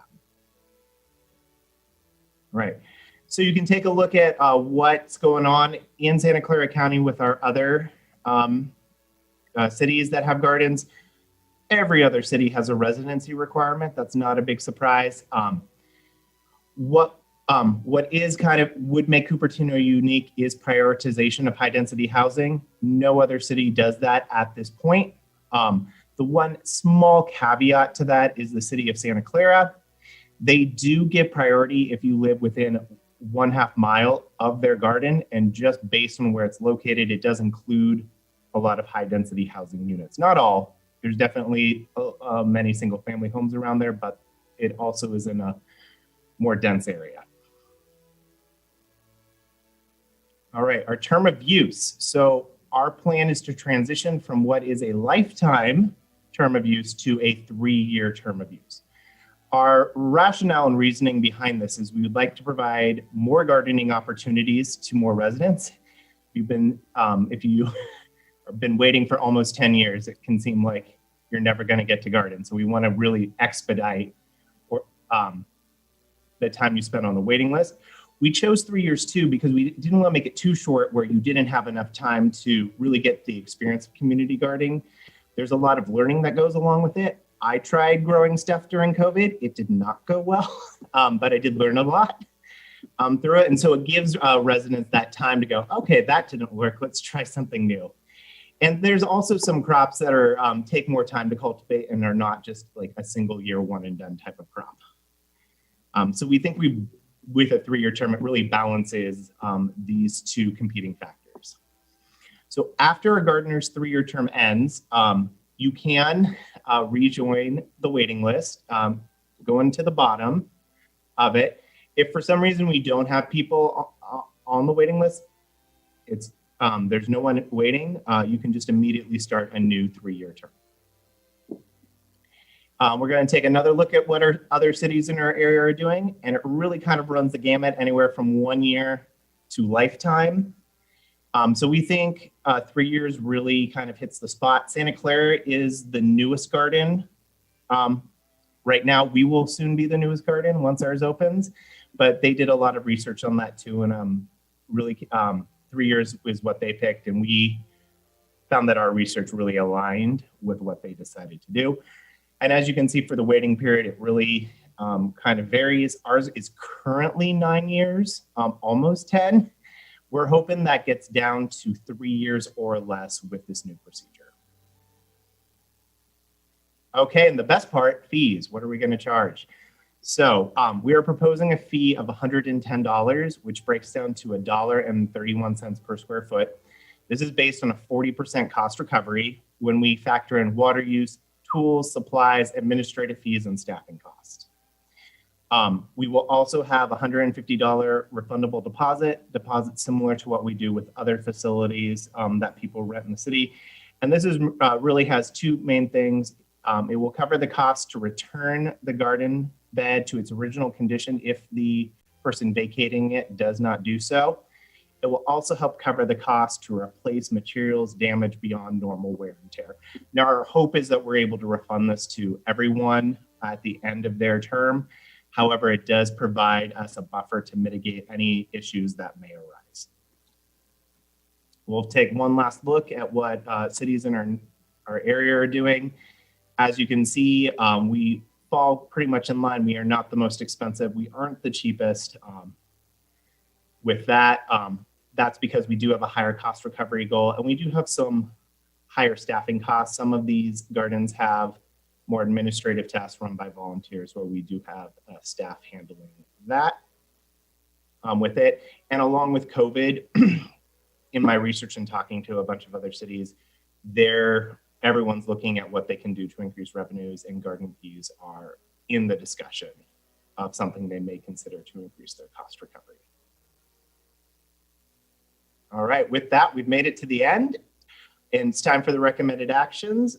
To receive the presentation, which check off that, you've done that, and now to provide feedback on the garden bed assignment process, the term of use, and the bed fees.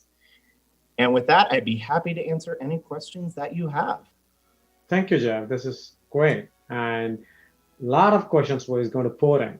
So get ready, make sure that audio works great and stuff, and you can have a bottle of water next to you, everything. Okay, let's go with one by one. So Commissioner Nisha, you're the first one. Please go ahead. Awesome. First off, Jeff, I'm so excited. This has been like quite a number of years in the works, and we're so thrilled. I know you are too. And to just like have this actually moving is like really, really great. So thank you for all the work that you've put in, and the patience too, because it's taken a minute from contractor to contractor and system to system. So I was wondering if you could, I have a lot of questions because I'm very excited. I told you, Jeff. Yeah. So can you tell me kind of the functional difference between a raised versus in-ground bed and the benefit or pro con of either? This is really based on the feedback we got from current gardeners about what their preference was in terms of the types of crops they want to grow. When we've consulted with the master gardeners, they really said raised beds are the way to go in the future, but we have some very traditional old school people that are really used to just doing their work in dirt. And so as an accommodation to them, we said we will keep a very small amount of in-ground bed for you. Awesome. That makes sense. That was more of a curiosity question. So in terms of the residency requirement, I think, I definitely needs to be a city resident, at least to me. I agree. It should definitely be a Cupertino city resident. It makes sense to have, some kind of proof of residence, either a utility bill or something like that. For the government issued ID, we're not requiring that be US ID, right? That can be an international ID, because we do have a number of people who do live in Cupertino who are not necessarily, citizens here, but they're permanent residents here or something like that. Or, even some people who are here in other capacities but are residents of Cupertino. So are we requiring that government issue ID be US based? I believe the reason we actually had it originally a state ID, and then in our discussions, something like that did come up. Okay. And so that's why we changed it to government issued ID. Okay, great. So that works. And then I wanted to ask about the organization of the options for how people will get it. I really like the idea of, giving preference to people who are in high density housing, because those are the people who either don't have any backyards or have very limited. I was actually curious as to why we're not applying that to the 95 on the wait list. The main reason is when they joined the wait list, that wasn't the rules. And so we didn't feel it was fair to change the game on them in the middle of it. So we thought, especially with some of them waiting so long, to then hear like, oh, sorry, you have to wait even longer. And so our thought was for equity and to be fair to them of what they've been told. And with this project like dragging on for so long, we didn't want to like add one more roadblock to them. So that's why we said, let's get through all of them and then we will initiate it with kind of our standard practice, presuming that's the option we go with. Okay, and are the 95, is that the scrubbed list? Because I remember we had talked about initially that there was a long waiting list, but it wasn't necessarily all scrubbed. We're working on scrubbing it. I mean, it has been scrubbed, but it probably also we're working on scrubbing it again, just because this project has gone on for so long. I get it. Yeah. Okay, cool. And then the other couple questions I had are around soil. So I know you have a $150 deposit to make sure that things stay, just in case it needs maintenance or something, happens outside of normal wear and tear. Does that include replenishing the soil? Because I know that I recently got really into biodynamic farming, which is why I'm very excited about this. Is there anything around soil replenishment and making sure that the quality of the soil is the same for even new people who come in 3 years later? That is something that we haven't discussed a ton. Okay. In terms of as it relates to the deposit, but it will. It's one of those things that we will definitely be looking at. Okay. As we cool. I know it's really. A lot of this too is a learning experience for us, and so we have a good plan. But with anything in a way new, like because this, I mean, we are really looking at this as a fresh start, something new for the garden. We're going to learn stuff along the way, and we will make adjustments as needed. So I noticed you presented the $110 fee. I think it makes sense. We're trying to find, ways of making sure that we can generate revenue. And also it's important that we're keeping up the costs of that area, because hopefully, people will get some good veggies and stuff from that. Are we putting in place our typical like senior discount and like if you have financial challenges discount for that? We are not planning on doing that at this time. I mean, I think that would be, I don't anticipate, I mean, yeah. I don't anticipate that being a big issue, but it Mm-hmm. would be good to have a footnote for families that might be in a tighter spot. Just Mm-hmm. you know, given COVID, $100 can make a difference. For maybe can we know that for discussion? With any type of item like that with our recreational programs, West Valley Community Services manages the fee waiver program, and so we haven't talked a lot about. Honestly, we haven't talked a lot about that, but it's probably something that could be worked out with West Valley Community Services and their fee waiver program. So we would need to look into that a little more. Okay, that would be great. Thanks. And then the final question I have is, one of the things I remember you guys mentioning that was a really big challenge was that some people, I know that we have this 3-year limit.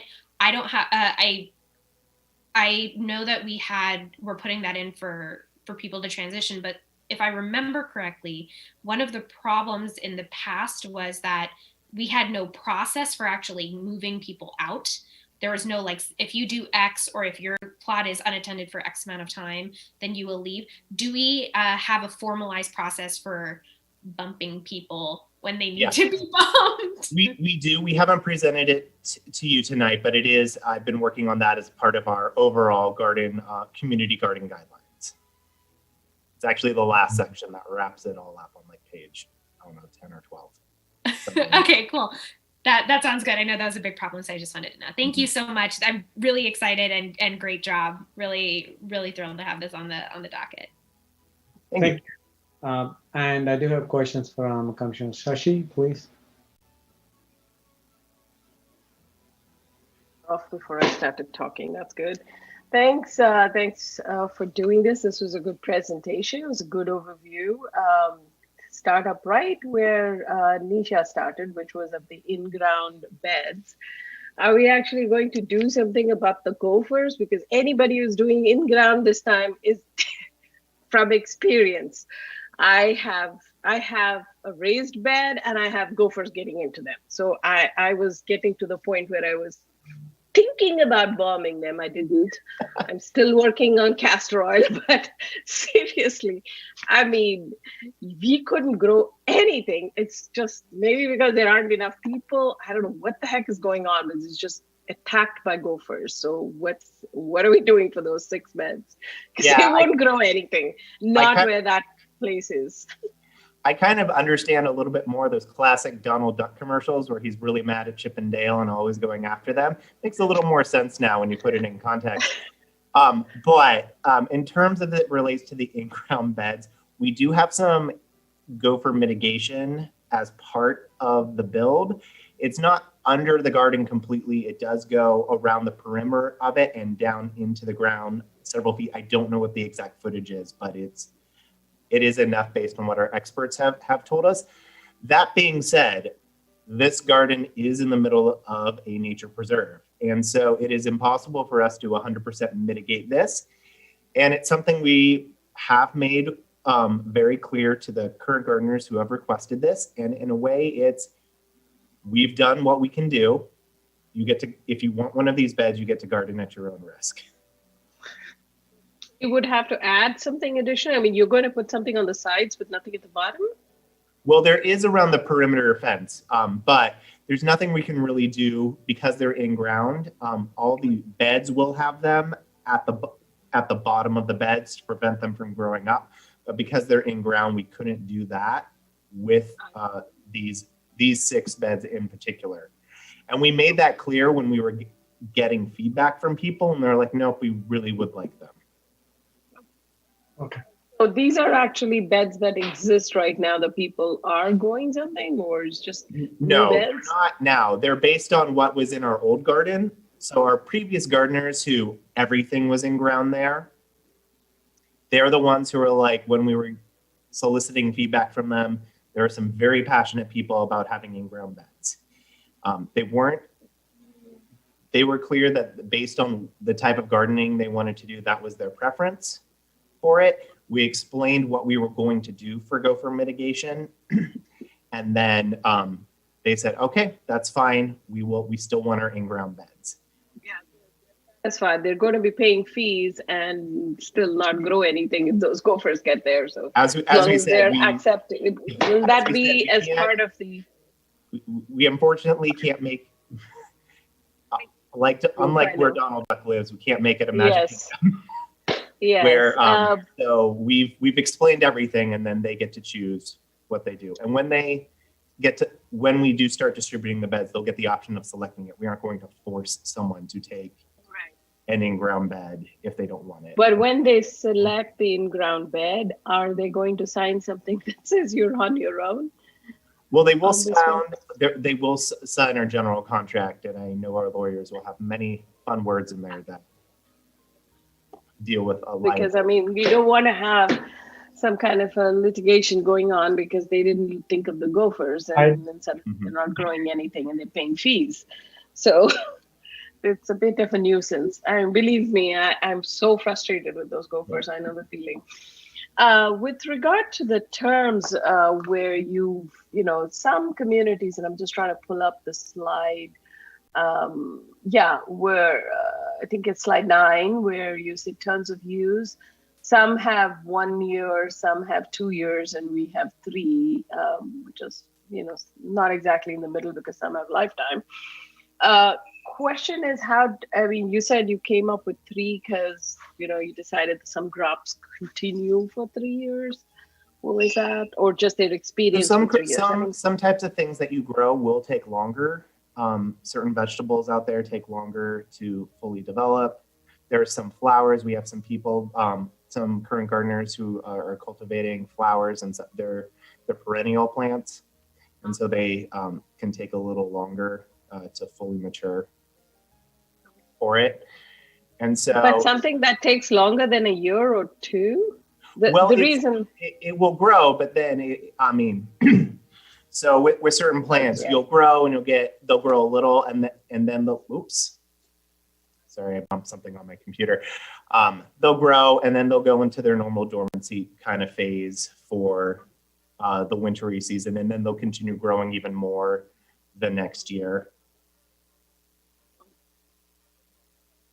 It looks like we have about 124 people on the list and about 106 combination of all beds. So that's kind of where I was coming from, that, should we do 2 instead of 3, and what was the real reason for 3? And, we can keep the thing moving. And so maybe, Commissioner, maybe we can discuss on this one. Maybe we'll go to the discussion point of it. The clarification 3, that's okay. good. Yeah. Okay. So then I can hold the other one also off. It was till the discussion. That's okay. Fine. Perfect. And next I have a Commissioner Meena, and then I have a Commissioner Stanek after that. Yeah. Go ahead. Thank you for this presentation. And talking about the term, I think it's a good idea to switch the lifelong time to the 3-year term. There's some gardeners that have been gardening longer than I've been alive on the current gardener list. Okay, and and you mentioned after the user they meet the 3-year term, only some people they maintained their garden with good standing, they can go to waiting list again. So I'm wondering if there's any how to evaluate it, or is there any clear guideline for this part? Yeah. The guideline, we do have a much more extensive community garden guidelines that we're working on that go over all the rules of this. It's a very comprehensive and multi-page document. That's not what we brought to you tonight to go over and discuss. We were specifically looking at these 3 items, but we do have a document that will be our criteria for evaluating gardener remaining in good standing. Okay, thank you. And so here comes another question. So if some garden is really not maintained very well, is it possible to give them warning, or maybe after you send several times the warning, you can stop? Yeah, we do. We do have that process will be a part of those community garden guidelines. We have been working on it. It's just not one of the things we brought to you tonight to discuss and review, but there will be a process for if someone is not following the rules, for a warning system, and then eventually, if we need to, ending their use of the garden or of the garden bed. Okay, thank you. And another question is about you're talking about the waiting list. So our city proposed maybe we need to consider if the people apply for the community garden, they from some high density in area, they can get higher priority. So is this determined, or it still need the council to approve, or I'm wondering. It says to BD, TBD. Well, that's one of the things we're looking for your feedback on tonight. We've given you two options that we're looking at. One is just kind of a straight join the waiting list and then first in, first out. And then the other one adds that prioritization for high density housing. So that's one of the things we're looking for tonight is your guys' feedback on which option is preferred. Got it. Thank you. Sure, I think we will discuss, and when it comes to discussion, definitely those points. Great. Commissioner Stanek, I think you have. Thank you. Thanks, Jeff, for the presentation. I'll try to be quick. If the ADA beds are not used, are we going to leave them empty in anticipation, or will we fill them just to have them filled? Excellent question. One thing we've discussed is using them as like our teaching beds for like Barbara Banfield as like her program to use if they aren't being needed by someone with ADA needs. And so that will give us like a teaching space for all the programs that are run at McClellan Ranch. Okay, and then if we had someone with an ADA need apply, we could move that out. That is correct. Okay, great, thank you. Thank you for thinking of that. And the other question I have is with respect to our goal to have satellite gardens. And this is looking out a ways. Right now, these are all going to be at McClellan, and we may have people driving from the east side over to the west side. If in the middle of at the end of a growing year or something, at some point we open up satellite gardens on the other side of town, and that is way more convenient. Someone would prefer that. Will we have something in the contract that says they could transfer for the remaining of their term or something like that? That's honestly not something we've thought of or really discussed, but it's something we can look into, especially once we get further along with those satellite gardens. Yeah, because we don't want people, from this side of town going over there, and vice versa. If hopefully we get to the point where we have satellite gardens in a couple of different places, and I certainly would like to see that flexibility if we could. Yeah. Thanks. Great. I think I don't see any more clarification questions. I know people have a lot of comments and they want to discuss further. So let me quickly see. I had a couple of questions, but I think most of questions were just waiting for everything was covered. So they read my mind in all areas. So I think I need to be quiet. Let's see any public comments. I don't see any public at this point. Attendees there. So let's discussions. I think that would be a good point to start, and already see hands raised. Okay, Commissioner Nisha, please. Yeah, I actually had some additional questions I realized going into conversation now, which is why I held off. Have we thought about the beehive? I know we had the master beekeepers coming in and doing a presentation. We actually had, when I was in the mayor's meeting yesterday, we had somebody who was involved and wanted to talk about this specifically. So I was just wondering if we had included that in the planning for the area. I don't recall it, but I might just be forgetting. We haven't specifically talked about the bees. They're outside where they're currently stationed is outside the perimeter of where the community garden is. I know I saw them a lot this summer. I was working on one of our summer camps that we had, and it was one of our hikes. We walked by it all day, and Barbara talked about it a lot. But once we get closer, Barbara and I would engage in any necessary conversations about it. And then the other thing is for the in the ground or beds, is that a 1-to-1? So there's 6 people who want in the ground beds? I don't remember the exact number that gave feedback. That was the number 6 was settled on by the previous director in terms of the feedback. I don't know if it is exactly 6 people that we had request.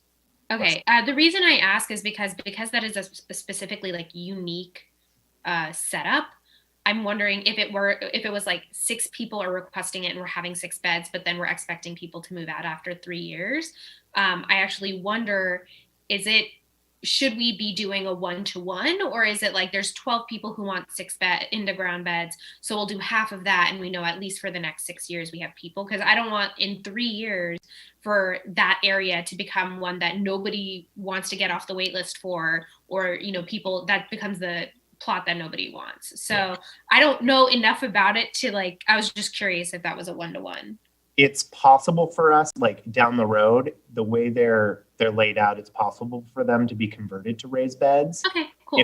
If we feel they're no longer needed. Awesome. And then the last thing is, have we looked at potentially creating a service option or a volunteer requirement, or a volunteer service option that can let people increase the amount of time that they spend or increase the number of years that they spend in their plot? Because what I'm thinking is like you mentioned, a lot of the people who are the long-term folks who have been gardening for a long time have been keeping their plots for a really, really long time. So I wonder, is there a way that we can say, hey, yes, you get the plot of land for 3 years. However, if you put in 50 hours of community service into our community garden, we expand it. And maybe that's getting too complicated, and that's okay. But I was just wondering, like, is that a concern that people after 3 years will be like, no, I'm really active and I spent all this time growing it, now I have to cut it all down? If there's an option for those people, because I don't think there will be very many. I have a feeling that 3 years is a sweet spot of time. So I'm just thinking for the special cases of people who are like that. Yeah, I would kind of say that would create a lot of complexity in terms of the garden. There is going to be a volunteer requirement that you will have to, all gardeners will have to fill as part of being issued a bed, and that will be included in those guidelines. In terms of expanding the use, that really would add a lot of complexity to it that could create some unforeseen tension, I believe. I would say for there's very few people that really are passionate about gardening and want to do more, I would direct them to join the Master Gardener program to be able to continue gardening that way.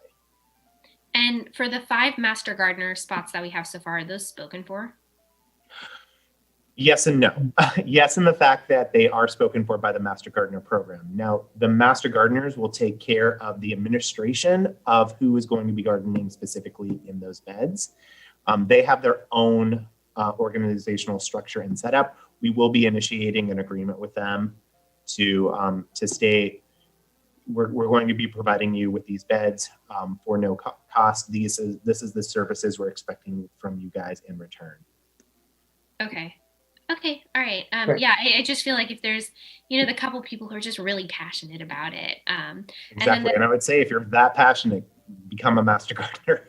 Okay, yeah, and maybe if the demand for the Master Gardener program increases because of the 3-year limitation, then maybe we can increase the number of beds later on down the road that they get. Potentially. Okay, and then my comment is primarily just, I think option 2 is great, giving people looking at the wait list in proportion to high density housing. I mean, I don't really see why a person with a very, very, very large backyard can't carve out their own bed. I think people who don't have backyards or don't have a lot of space should get access to it first. So the option 2, I believe, was the high density housing preference. It doesn't mean other people won't get it. It just means if there are those people, then they can opt for that. Okay, good. So I think let's go to Commissioner Stanek. Yeah, that's you. To me? Thank you. I guess there was just a couple of comments that I wanted to circle back with some of the questions that Sashi was bringing up. With respect to gophers, when the initial gardens were newly redesigned and it went to council, they were designed with lots of mitigation for gophers, lots and lots. And that costs a lot of money. And council considered that to be the Cadillac of gardens. And they cut the money, they cut the funds and said, we're not going to fund that level of underground fencing on all of it to make it perfect. So I just wanted to give you that, that background. So council understood that this was not going to be as robust as the gardeners had requested, and that was their direction. And so that did happen. I think the 3 years is one of the things. It's not just the growing season.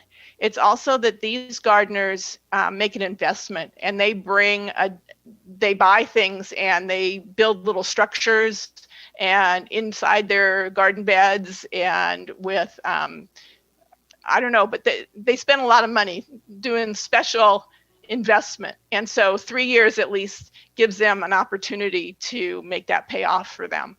So that was another thing. And the guidelines, I mean, part of why the old gardens were unsuccessful was that we didn't manage them well with the gardeners who weren't there or who were letting weeds grow wild. And it is really incumbent on us to manage the gardens and the gardeners to ensure that they are using these spots. And so that's really on us. We need to review it and manage it. And I think that hopefully we've learned our lesson in that, and to keep it a well-managed and successful garden, that is really incumbent on us to do that. So I think the option two, what it sounds to me like, since we're going with the wait list first, is that it's going to be whether, whoever those people live right now, and maybe some of them are in the high density and maybe they're not, but it sounds like we're going to fill up all of these garden beds off of the wait list, and maybe you can give us a sense if we are or not with those 95 additional people.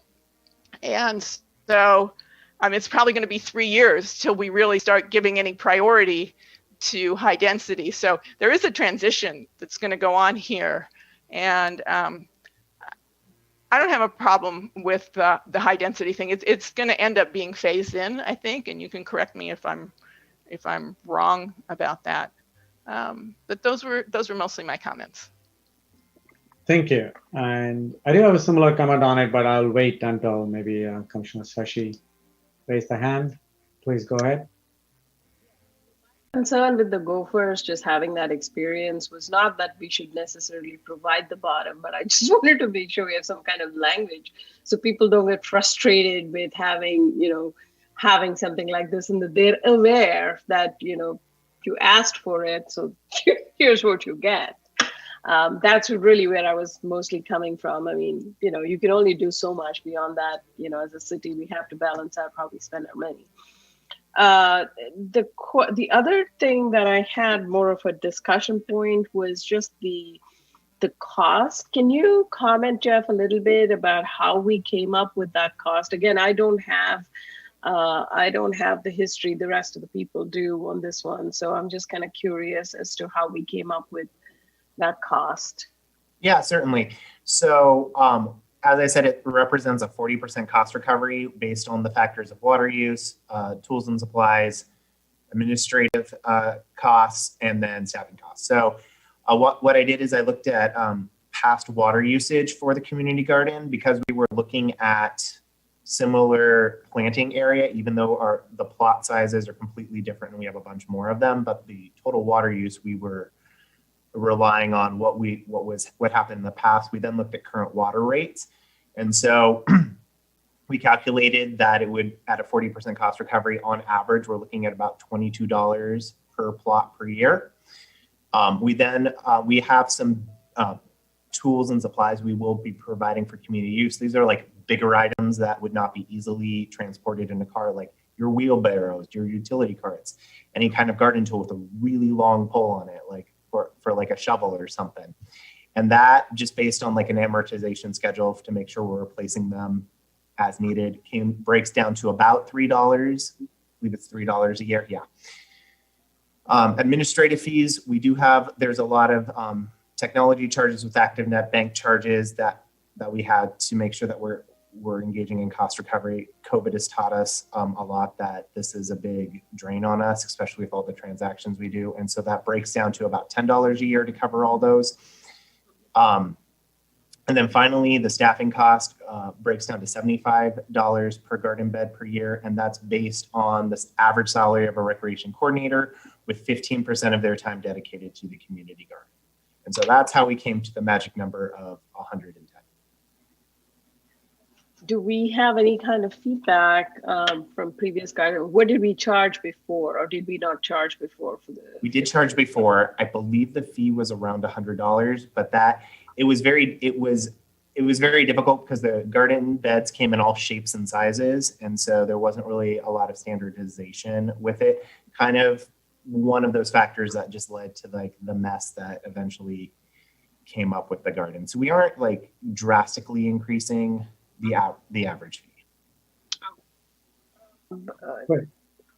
Any questions, Commissioner Sashi? Otherwise, I'll go with one. Go ahead with one. I just need to gather my thoughts here. Okay, so there are a couple of comments. Number one, I think related to what we talked about, the option 1 and option 2. And also, Jeff, you mentioned that some people are from 2011, right? And that, assuming that they may have an interest to come and do this community gardening along with the others in that kind of, right? It is community. It also, when they come to gardening, they also get a community. So I think the option 1 since we applied and they already came up, they did not know that option 2 exists at this point, right? When you collected these wait lists.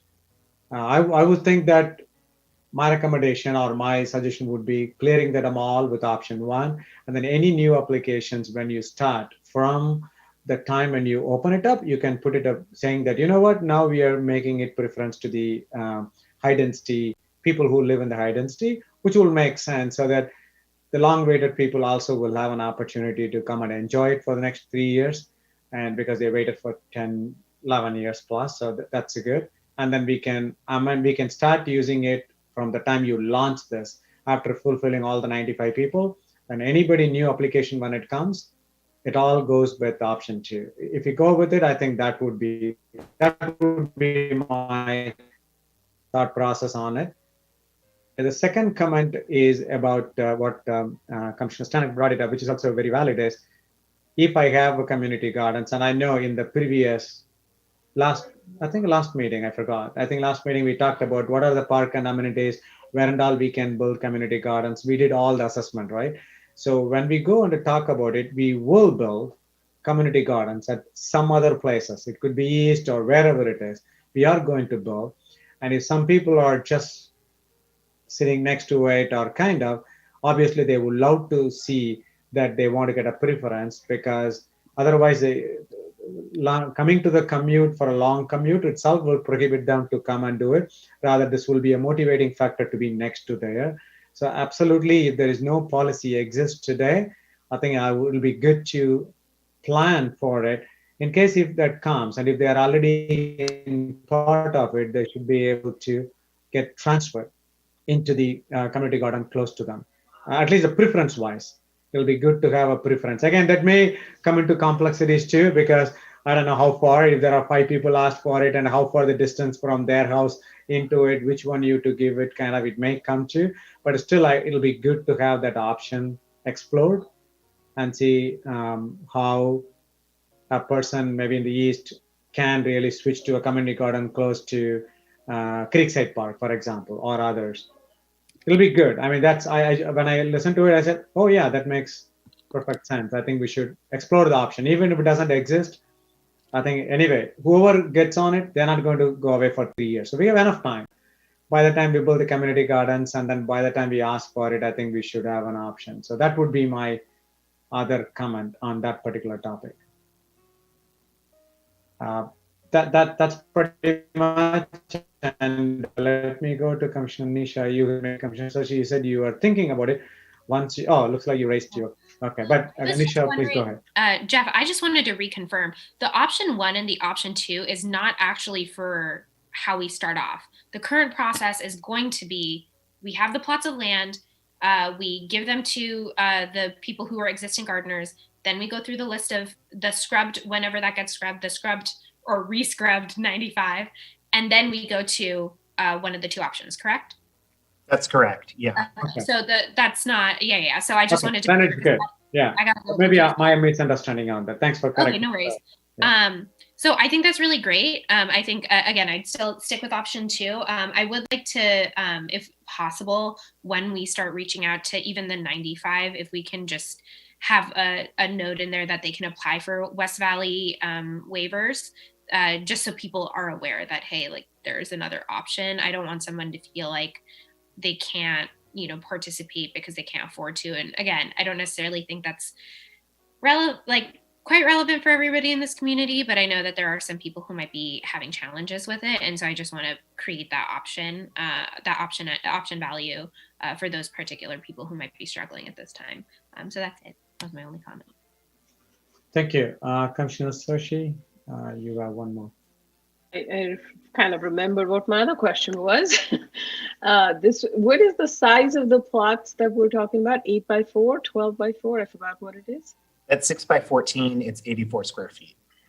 Okay, 6 by 14. So they will be responsible for that whole plot, and they can, I think there was some issue. I remember thinking about this. If it's 6 by 4, how are they going to be able to, is there space? I mean, I haven't seen the layout of this. I just saw it behind the fence, so I can't really tell.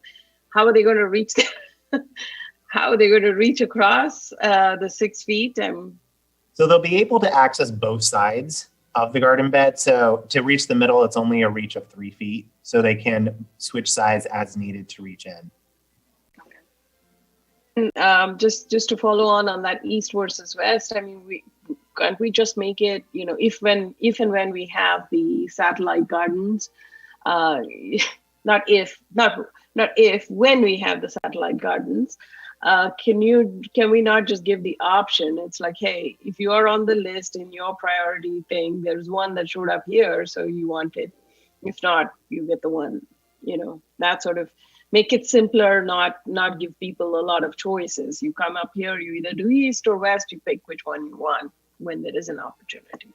Shouldn't that be an easier way to do it? I'm going to pipe in here, Jeff. Sorry. So I promise you 1,000% when we get the satellite gardens up and running, we are going to come to you with all the logistics involved and ask for your feedback about how to handle the lists and how to get people off. But I think it's really hard to plan for that when it's just not in the pipeline yet. So there's just so many variables. We definitely want your feedback on this community garden. And then when we have other options, we'll come to you and get your feedback about how to try and handle and maneuver and do the shell game potentially. Absolutely. I think that absolutely makes sense. And these are all the inputs. Again, I think every commissioner input is when you start planning for the next one and then how it is. So hopefully Jeff can take it and then assimilate it for the next expansion. So great. So I don't see further hands raised. There'll be no more discussion. I think that's one ask here is that your recommendation on the option 2, I think, can we go ahead and choose the option 2 going forward on it? I think that's the recommendation. I think we should go ahead with a motion on that too. Can somebody call for a motion so that, or just, I think we need to go, or just to recommend you saying that go forward I think and you're good to go? That's okay.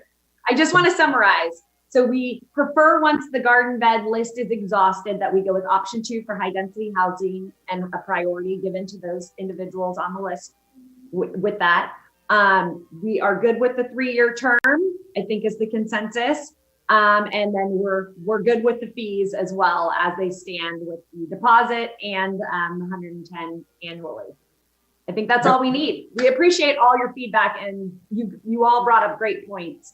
And Jeff, you did a fantastic job presenting and you're very knowledgeable about all things community gardens. Yeah, so we're going to thank you, Jeff. And I'm sure that we will expect an extra presentation on how to handle the gophers and no, I'm just kidding. But it's awesome. But we could see some pictures. Thank you for giving. I'll work on getting Donald Duck. It'll be good to with the gophers.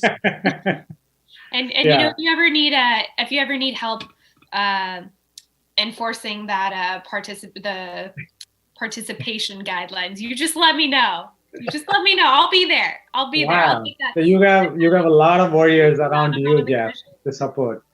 Awesome. Thank you, Jeff. Really appreciate it. I think it took a long time in general, this process to go, but coming to see that it is happening, and these are the guidelines, and it gives a good clarity. It's a good finishing touch.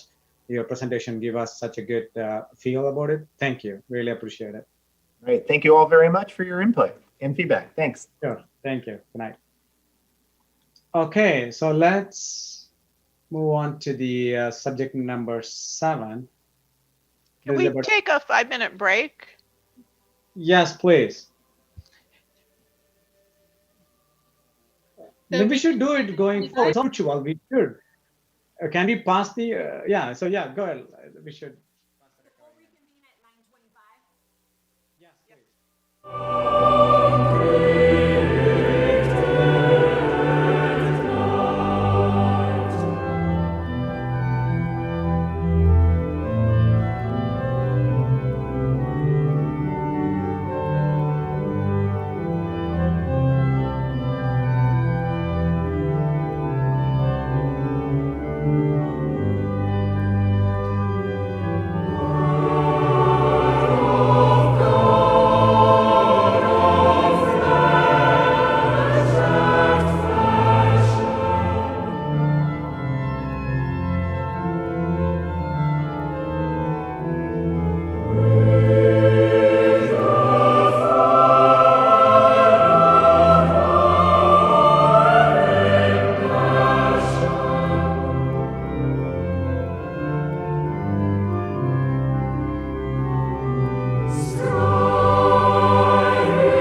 let's resume with the item number 7. It's Park and Recreation Commission meeting for December 2020. And the recommended action is, okay, we'll discuss and see. I know there are some conflicts coming up in December 2020, I believe, right, on the meeting. So Whitney, would you please kind of outline what the conflicts are and what we need to do, please? Yes, so council will be seating their new council members on our scheduled regular meeting for December. So last month we had discussed this and we sent out an email to all of you with a couple of proposed dates. And I heard back from a majority of you, but not everyone. So we just wanted to confirm at this meeting. We were looking at either Monday, December 7th or Monday, December 14th. And we just wanted to discuss with you guys and finalize that schedule. Okay. We can go one by one on to because this is just to kind of talk about things. So I was preferring any day is okay, but December 7th is good. Not going later into the holiday season. So I thought 7 would be good. I'm fine with the December 7th. Anybody has any objection on December 7th? If not, we can go with it. Let's see if anybody cannot make it for prior commitments, then we can think about it. Looks like, no, everybody is fine with the December 7th at this point. I think we should be good to go with the December 7th. Sounds good. Then I will post that cancellation for our regular meeting, and then I'll put that up on the schedule so the public knows it'll be held on the 7th at 7 p.m. Excellent. So I know before we move into the staff and commission report, we push one of the items as a postpone from last time to at the tail end of it, which is project evaluation criteria and the process. That's item number 3 in the postponement. I recommend, again, we can say that it's already 9:30 and I don't know the process and stuff. I would like to table this one for December, unless otherwise people really wanted to jump in and start talking about, no, I'm completely excited, I'm going to go full bore on it. I'm ready. So my recommendation would be, again, postponing this to December, given that we have discussed a lot many other stuff. And we still need to go through the staff report and the commission reports, if any. If there's no objection, I would like to postpone it to December. Is that okay? I think I don't want to go for this one. If that is okay, excellent. This is what we do with it. That's fantastic. So we will postpone, and possibly this will come with the other one, which we couldn't present it, the field usage policy as well. Possibly those two can come into the next December meeting. We will prioritize it. Let's put it that way. We will prioritize that over which when I work with Director Joanna and Whitney. So I promise that I'll prioritize, because otherwise it looks like you're postponing the one you postponed. It doesn't look good. So I will work on it. With that, let's go to the item number staff and commission reports, item number 8, monthly update reports. Let's start with the director. Any special report you have it? Sure thing. I'm going to share my screen. Wow, the moment you start sharing it, the entire your room lit up very nicely and behind. So it looks like you have some magic behind it. Oh, magic. Okay, can everybody see that? Yeah. Okay, so this is our update for November. Okay, so the county continues to offer free COVID testing at the Cupertino Senior Center, with upcoming appointments available on November 18th and December the 2nd from 9:30 a.m. to 3:45 p.m. More information is available at the Santa Clara County website, and that is sccgov.org. In accordance with the latest restrictions for outdoor gatherings in the orange tier, picnic sites are now available for rental at Memorial, Linda Vista, and Portal Parks. The order does, however, allow outdoor gatherings of 200 people with 3 household maximum at this time. Signs were posted at all the picnic rental sites with additional protocols. Picnic sites can be reserved online at reg4rec.org. In preparation for the reopening, Public Works has performed maintenance out at the picnic sites. The picture here shows the tables at Portal Park being repainted. They look really great. In addition, reservations for Blackberry Farm group picnic rentals have opened for summer 2021. Reservations also can be made by visiting regforrec.org. Signs were recently posted on all city playgrounds noting the maximum number of children allowed on play structures and recommended safety protocols. Our participation numbers continue to be impressive, with over 1,400 people using our tennis courts and over 800 using our golf course on a weekly basis. And we continue to offer both free and fee-based exercise classes. Super popular. The retrofit at the Sports Center is underway. Interior upgrades are currently moving along. Indoor lifetime classes and camps have been moved to Quinlan Community Center while these renovations take place. All tennis courts will remain open during the ADA walkway upgrades. Access to some of the courts will require members to use an alternate designated pathway, and we've implemented reservation blocks to help mitigate disruption. On Thursday, November 26th, Blackberry Farm Golf Course will close at noon, and the Sports Center will be closed all day for the Thanksgiving holiday. Due to daylight savings, the golf course has adjusted its tee times, with the first tee time now starting at 7 a.m. and the last at 3:45 p.m. A quick update about the golf course: the netting and poles at the 9th hole recently fell. Signs have been posted, and staff are working with Public Works to replace the netting and poles. The first Infotino session was held on October 18th as a collaboration between the Youth Advisory Board and Key Point Credit Union, discussing the basics of money management. The event had over 50 registrants and over 100 views. Upcoming sessions include Understanding Credit on Sunday, November 15th, and Making Good Money Decisions on Sunday, January 24th. Our Pizza and Politics event was held on Friday, October 9th. The event was a collaboration between the cities of Cupertino, Saratoga, and Campbell, and has had over 500 views from the live event and on-demand recording. Cupertino Cares facilitated the city's Halloween Spooktacular giveaway with over 1,400 buckets given to residents. California Parks and Recreation Society recognized the event with a 5 Snaps Award.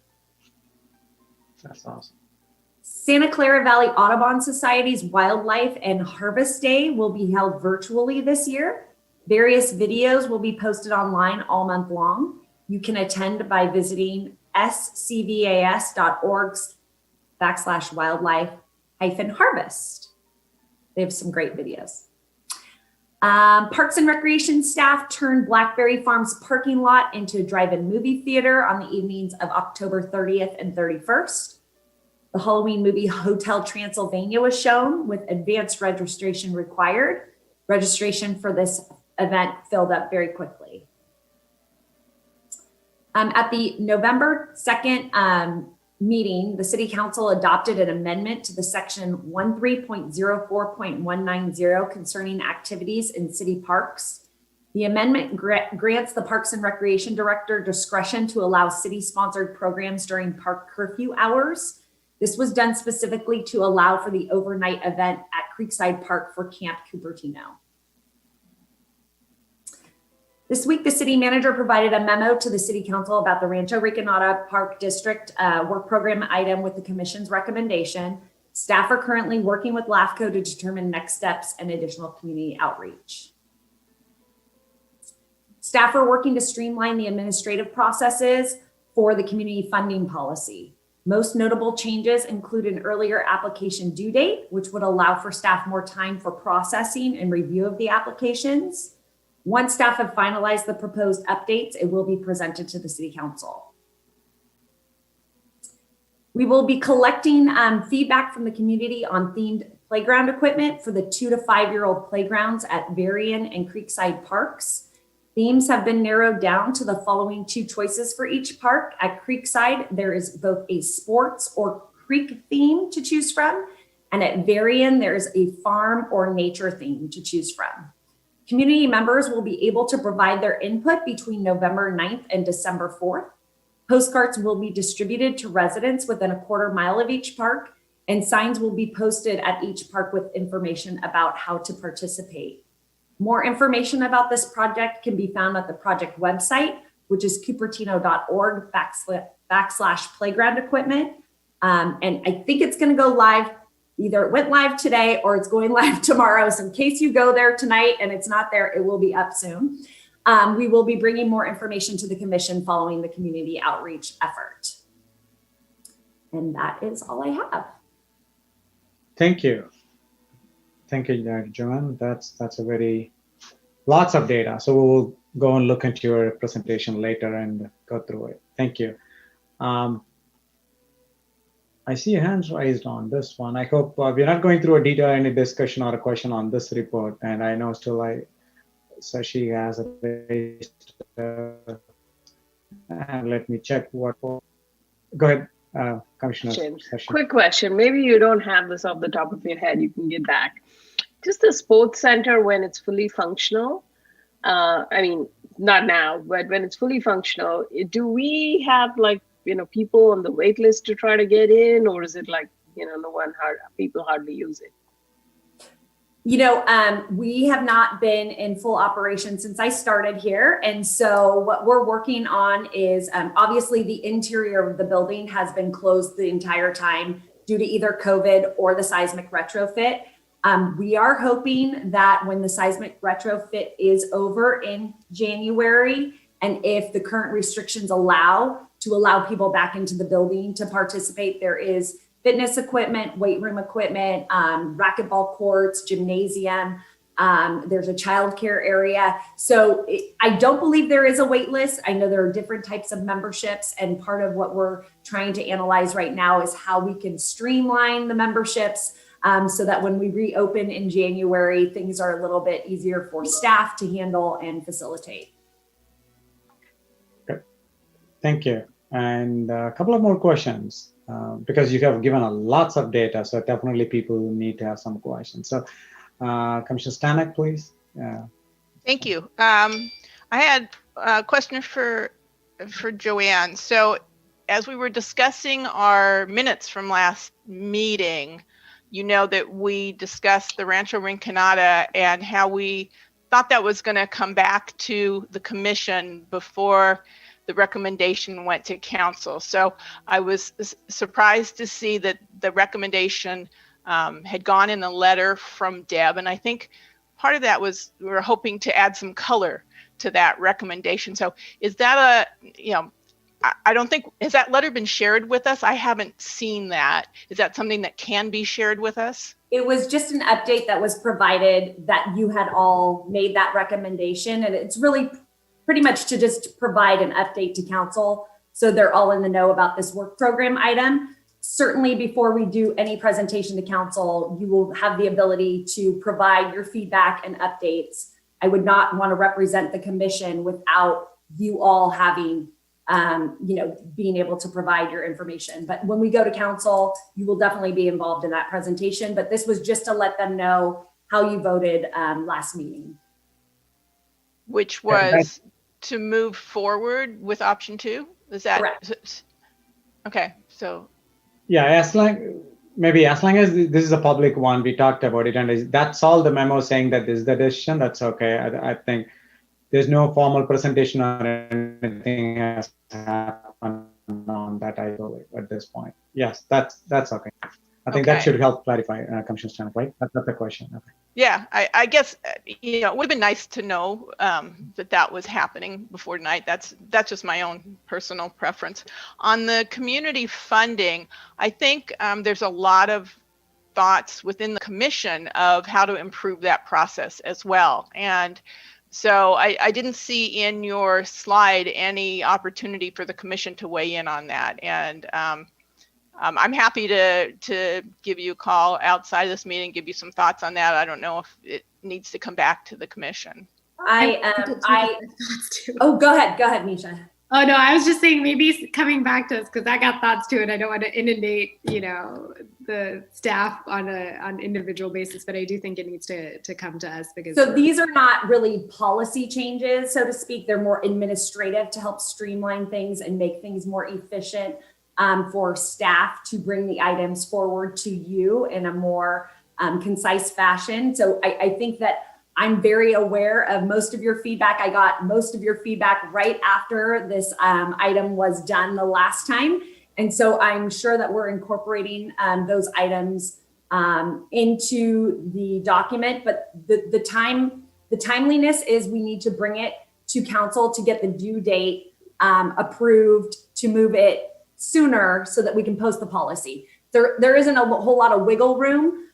This is going to be a work in progress. I think we're always going to be making improvements to this policy, but this is really more about the administrative process that we're changing the due date to make it allowable for us to review the applications in a more timely fashion to determine eligibility and that kind of information. Because there's a lot of people that submit applications and they're pretty long. So having that quick turnaround is difficult. So it's just a mopping up kind of item. Yeah, well, I think there's some procedural things that could get improved in addition to just the date. I understand, and and it's great to move the date, and that's along the lines, but it's necessary but not complete for getting it, where we could get it this year. So I'll give you a call on that. Just make sure we're on the same page. Thanks. Thank you. And I think one more question from Commissioner Mena. I have a question. I think you went on a mute again. Yeah, you're on mute. I have a question regarding the survey about the playground equipment for Creekside Park. And the variant, both cheaper. Yeah. And in the past, I think many residents, they have a problem because there are so many different surveys on our city website. It's really hard to find them. That's why we had a new page, Open City Hall. But I didn't see this survey on Open City Hall page. And from the slides, I see another website that's opentownhall.com. But I just visited opentownhall.com for the open survey. I didn't see this playground equipment survey either.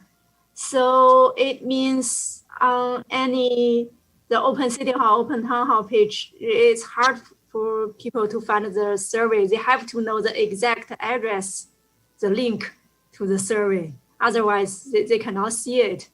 So I'm wondering how our city organized those survey. Yeah, just like the Rancho Riconada survey. Actually, I missed that. And as I heard several friends miss that. We really want to know. So in the future, how to maybe put all the survey in one page so we can often go visit the same web page and see all the survey. So the city has a mechanism that they utilize. I think you're correct. It's town hall.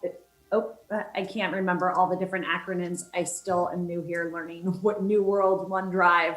There's so many different softwares, but I think it's called, and Whitney, help me out. Is it Open Town Hall? Something.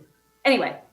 Yeah, I can't remember which one. Okay. Yeah, in the slides, it said opentownhall.com/9903. But when I click on only the opentownhall.com, I see some other open survey, but I didn't see this one.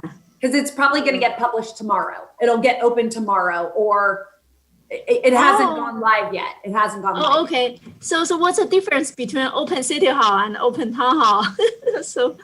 I think I'm getting a message that it is Open City Hall. So my staff is helping me out from afar. But to be honest with you, Mina, I don't know a ton about the survey website portal. But we are doing a mailer with the exact web address for people to be able to provide their input. And then we're also posting signage at the parks with the website so that people can, take that information and visit the website through their device or whatnot at the parks. And the link will go live on November 9th is what I'm being told now. So Monday. Okay, so do you know who knows it? Maybe I can write to city manager as a resident to ask if I want to search for a survey, which page should I look for? You know what? Send me an email about that and I will work with the communications department. Yeah. I think it is a valid feedback, and maybe Dr. Joanne, so if you could take it, if there is a common place, everybody is kind of bookmarked to go for surveys, and if that's where it is, it'll be better to do it instead of having in different place. Maybe this has happened for whatever reason it is, but it'll be good to unify it in the same place so that everybody just bookmarks and goes there. I think that's the one Commissioner's Mina's ask is, that's good feedback. Why can't we go for a different day? Yeah. Okay. Thank you very much. Thank you. Excellent. And one last question. I'm just saying that, okay, Commissioner Nisa. So is it, are we also utilizing the block leader communications channels for distributing those specific surveys? So we are going to reach out to the block leaders to encourage them to encourage their community to engage in the survey. But the mailers are being sent out to the quarter of a mile from around the park. Cool. Yep. And then Chair, can I just give my update? Oh yeah, so I think that means, okay, Dr. Juman, you're good. Thank you. No more questions for you. I have 10 questions, but I'll come back to you at the end. No, I'm just kidding. So let's get to the Commissioner report. Commissioner Nisa, please go ahead. Yeah, I know. Commissioner Zanuck said, no, please let me go. So Nisha, please go ahead. So I attended the mayor's meeting yesterday, which was very, very efficient. And we ended pretty early. There's not too many new updates outside of what commissions have been working on so far. We did actually spend a decent chunk of that time talking about Parks and Rec, about Rancho Rinconada. There were a lot of people on the call who had also either through listening to our meetings or their own interactions with residents, had very particular feelings on whether or not we should incorporate, and it was pretty unanimous. So it was kind of nice to hear from a couple of the other commission representatives that were present that was the case, and that was good to hear. And also, we talked a little bit about Lawrence Mitty, how much of that was going to be included in the strategic plan, the short-term strategic plan that we have, since that land acquisition has been made. But there is a process around that. We still have to technically, even though we have the deed, we have to formally incorporate it into our city. So there's a process of actually changing the borders of Cupertino, which I didn't connect the dots with. I knew we got the deed, but I didn't connect the dots of we actually have to change the outline of our city now, which is kind of cool. So that process is in the works, but that does take time. So that is what's currently being worked on for that specific piece of property. And I think that's really important for our residents to know, is that, okay, so it's been a very long process of acquiring that piece of land. We have the land now, this is the next step. And then once that happens, that's when we can come in and start actually figuring out what to do with it, what it would look like, all that good stuff. But we just can't do anything until that incorporation actually happens, until it is officially a part of the city, not just owned by the city, which I did not know was a distinction, but that's what I learned yesterday. And then people are very, very excited to see to know when the strategic plan meeting was. So, people were very excited to collaborate on the strategic plan, and they wanted to know because they've apparently heard this many times over the past, now it's been almost 3 months, because it was August, September, and October. So they're trying to figure out, okay, when are we actually going to have the meeting where they can contribute their ideas, because Fine Arts wants to contribute stuff. Everybody has little pieces that they'd like to share. So that was definitely a point of interest as well. So something for us to kind of keep our eye on the ball since it's been 3 months, that we like want to make sure that we're following through with that. And I know we have some exciting new folks joining creating a new council. So I know our scenario is going to be a little bit different than it was before. So we're going to need to, potentially modify, but we probably want to get moving on that because people want to know. Great.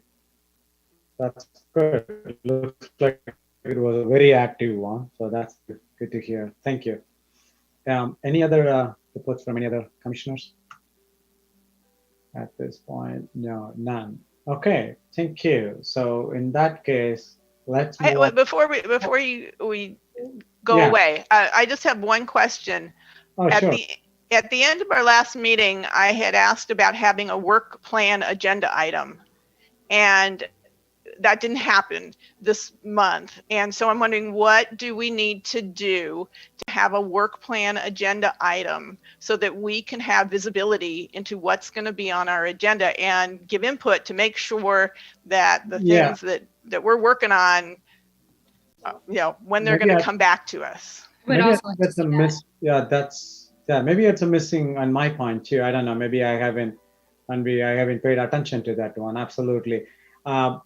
I think maybe I would say, Aman, I think if we have to see this agenda was distributed as a draft one earlier, is it right? Or when the other commissioners will see the agenda for any meeting? Is it like just before or when they will have an opportunity to see it? I know as a chair, I sit with Joanne and go through this agenda packet, but if I miss it, like as I said, nothing is intentional on it.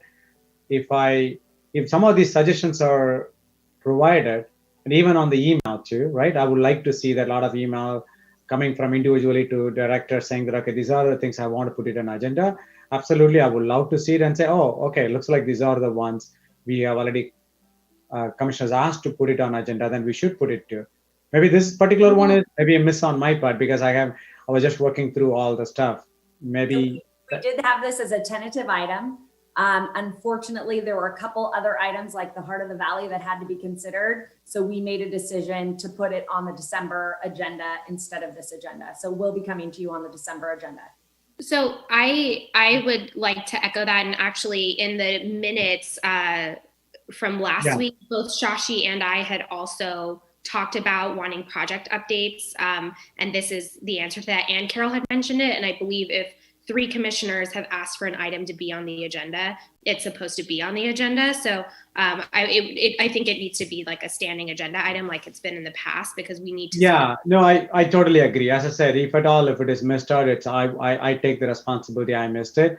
Also, it'll be good to, I think we can, while we go through it, and the minutes are not available at that time, maybe we should review that. What are the asks in that meeting? And then maybe we'll say a future agenda item. We should maybe, I would request Whitney if you could call, if you could able to make it, saying that future agenda topics suggested, right? In the minutes, these are the things. We'll do that as a first preference when I sit with it and I can review it. Definitely it's a miss. It's nothing intentional, but we should do that. I think that's a process going forward. I think that will help. Yes, good.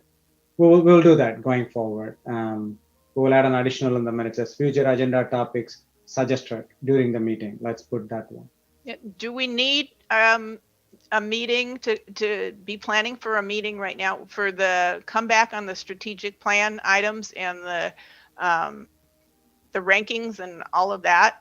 It's just out there. I don't know. When's that supposed to come back? When is staff going to be done with their work? I guess I didn't expect it to just float along. So I expected to see it. Sure. Currently, Public Works is doing their prioritization. We had a working meeting where we gave them the parameters, the costs associated, the price per park. So they're working through that now. And we're waiting to get their results. And then we will meet as the Park and Rec Department to do our prioritization and consideration. And then we will bundle it and bring it back to you. We are moving as quickly as we possibly can. Okay, So I'll take this as an additional input. Again, Whitney, this is for you, special as a staff. We can put this as additional ask for it in it. So then when we discuss, if at the time the data is available, then we can bring it in December as well. So we will take these notes, these requests, so that I'll follow up. Absolutely. That's our next one. Thank you. Sure, absolutely. Thank you.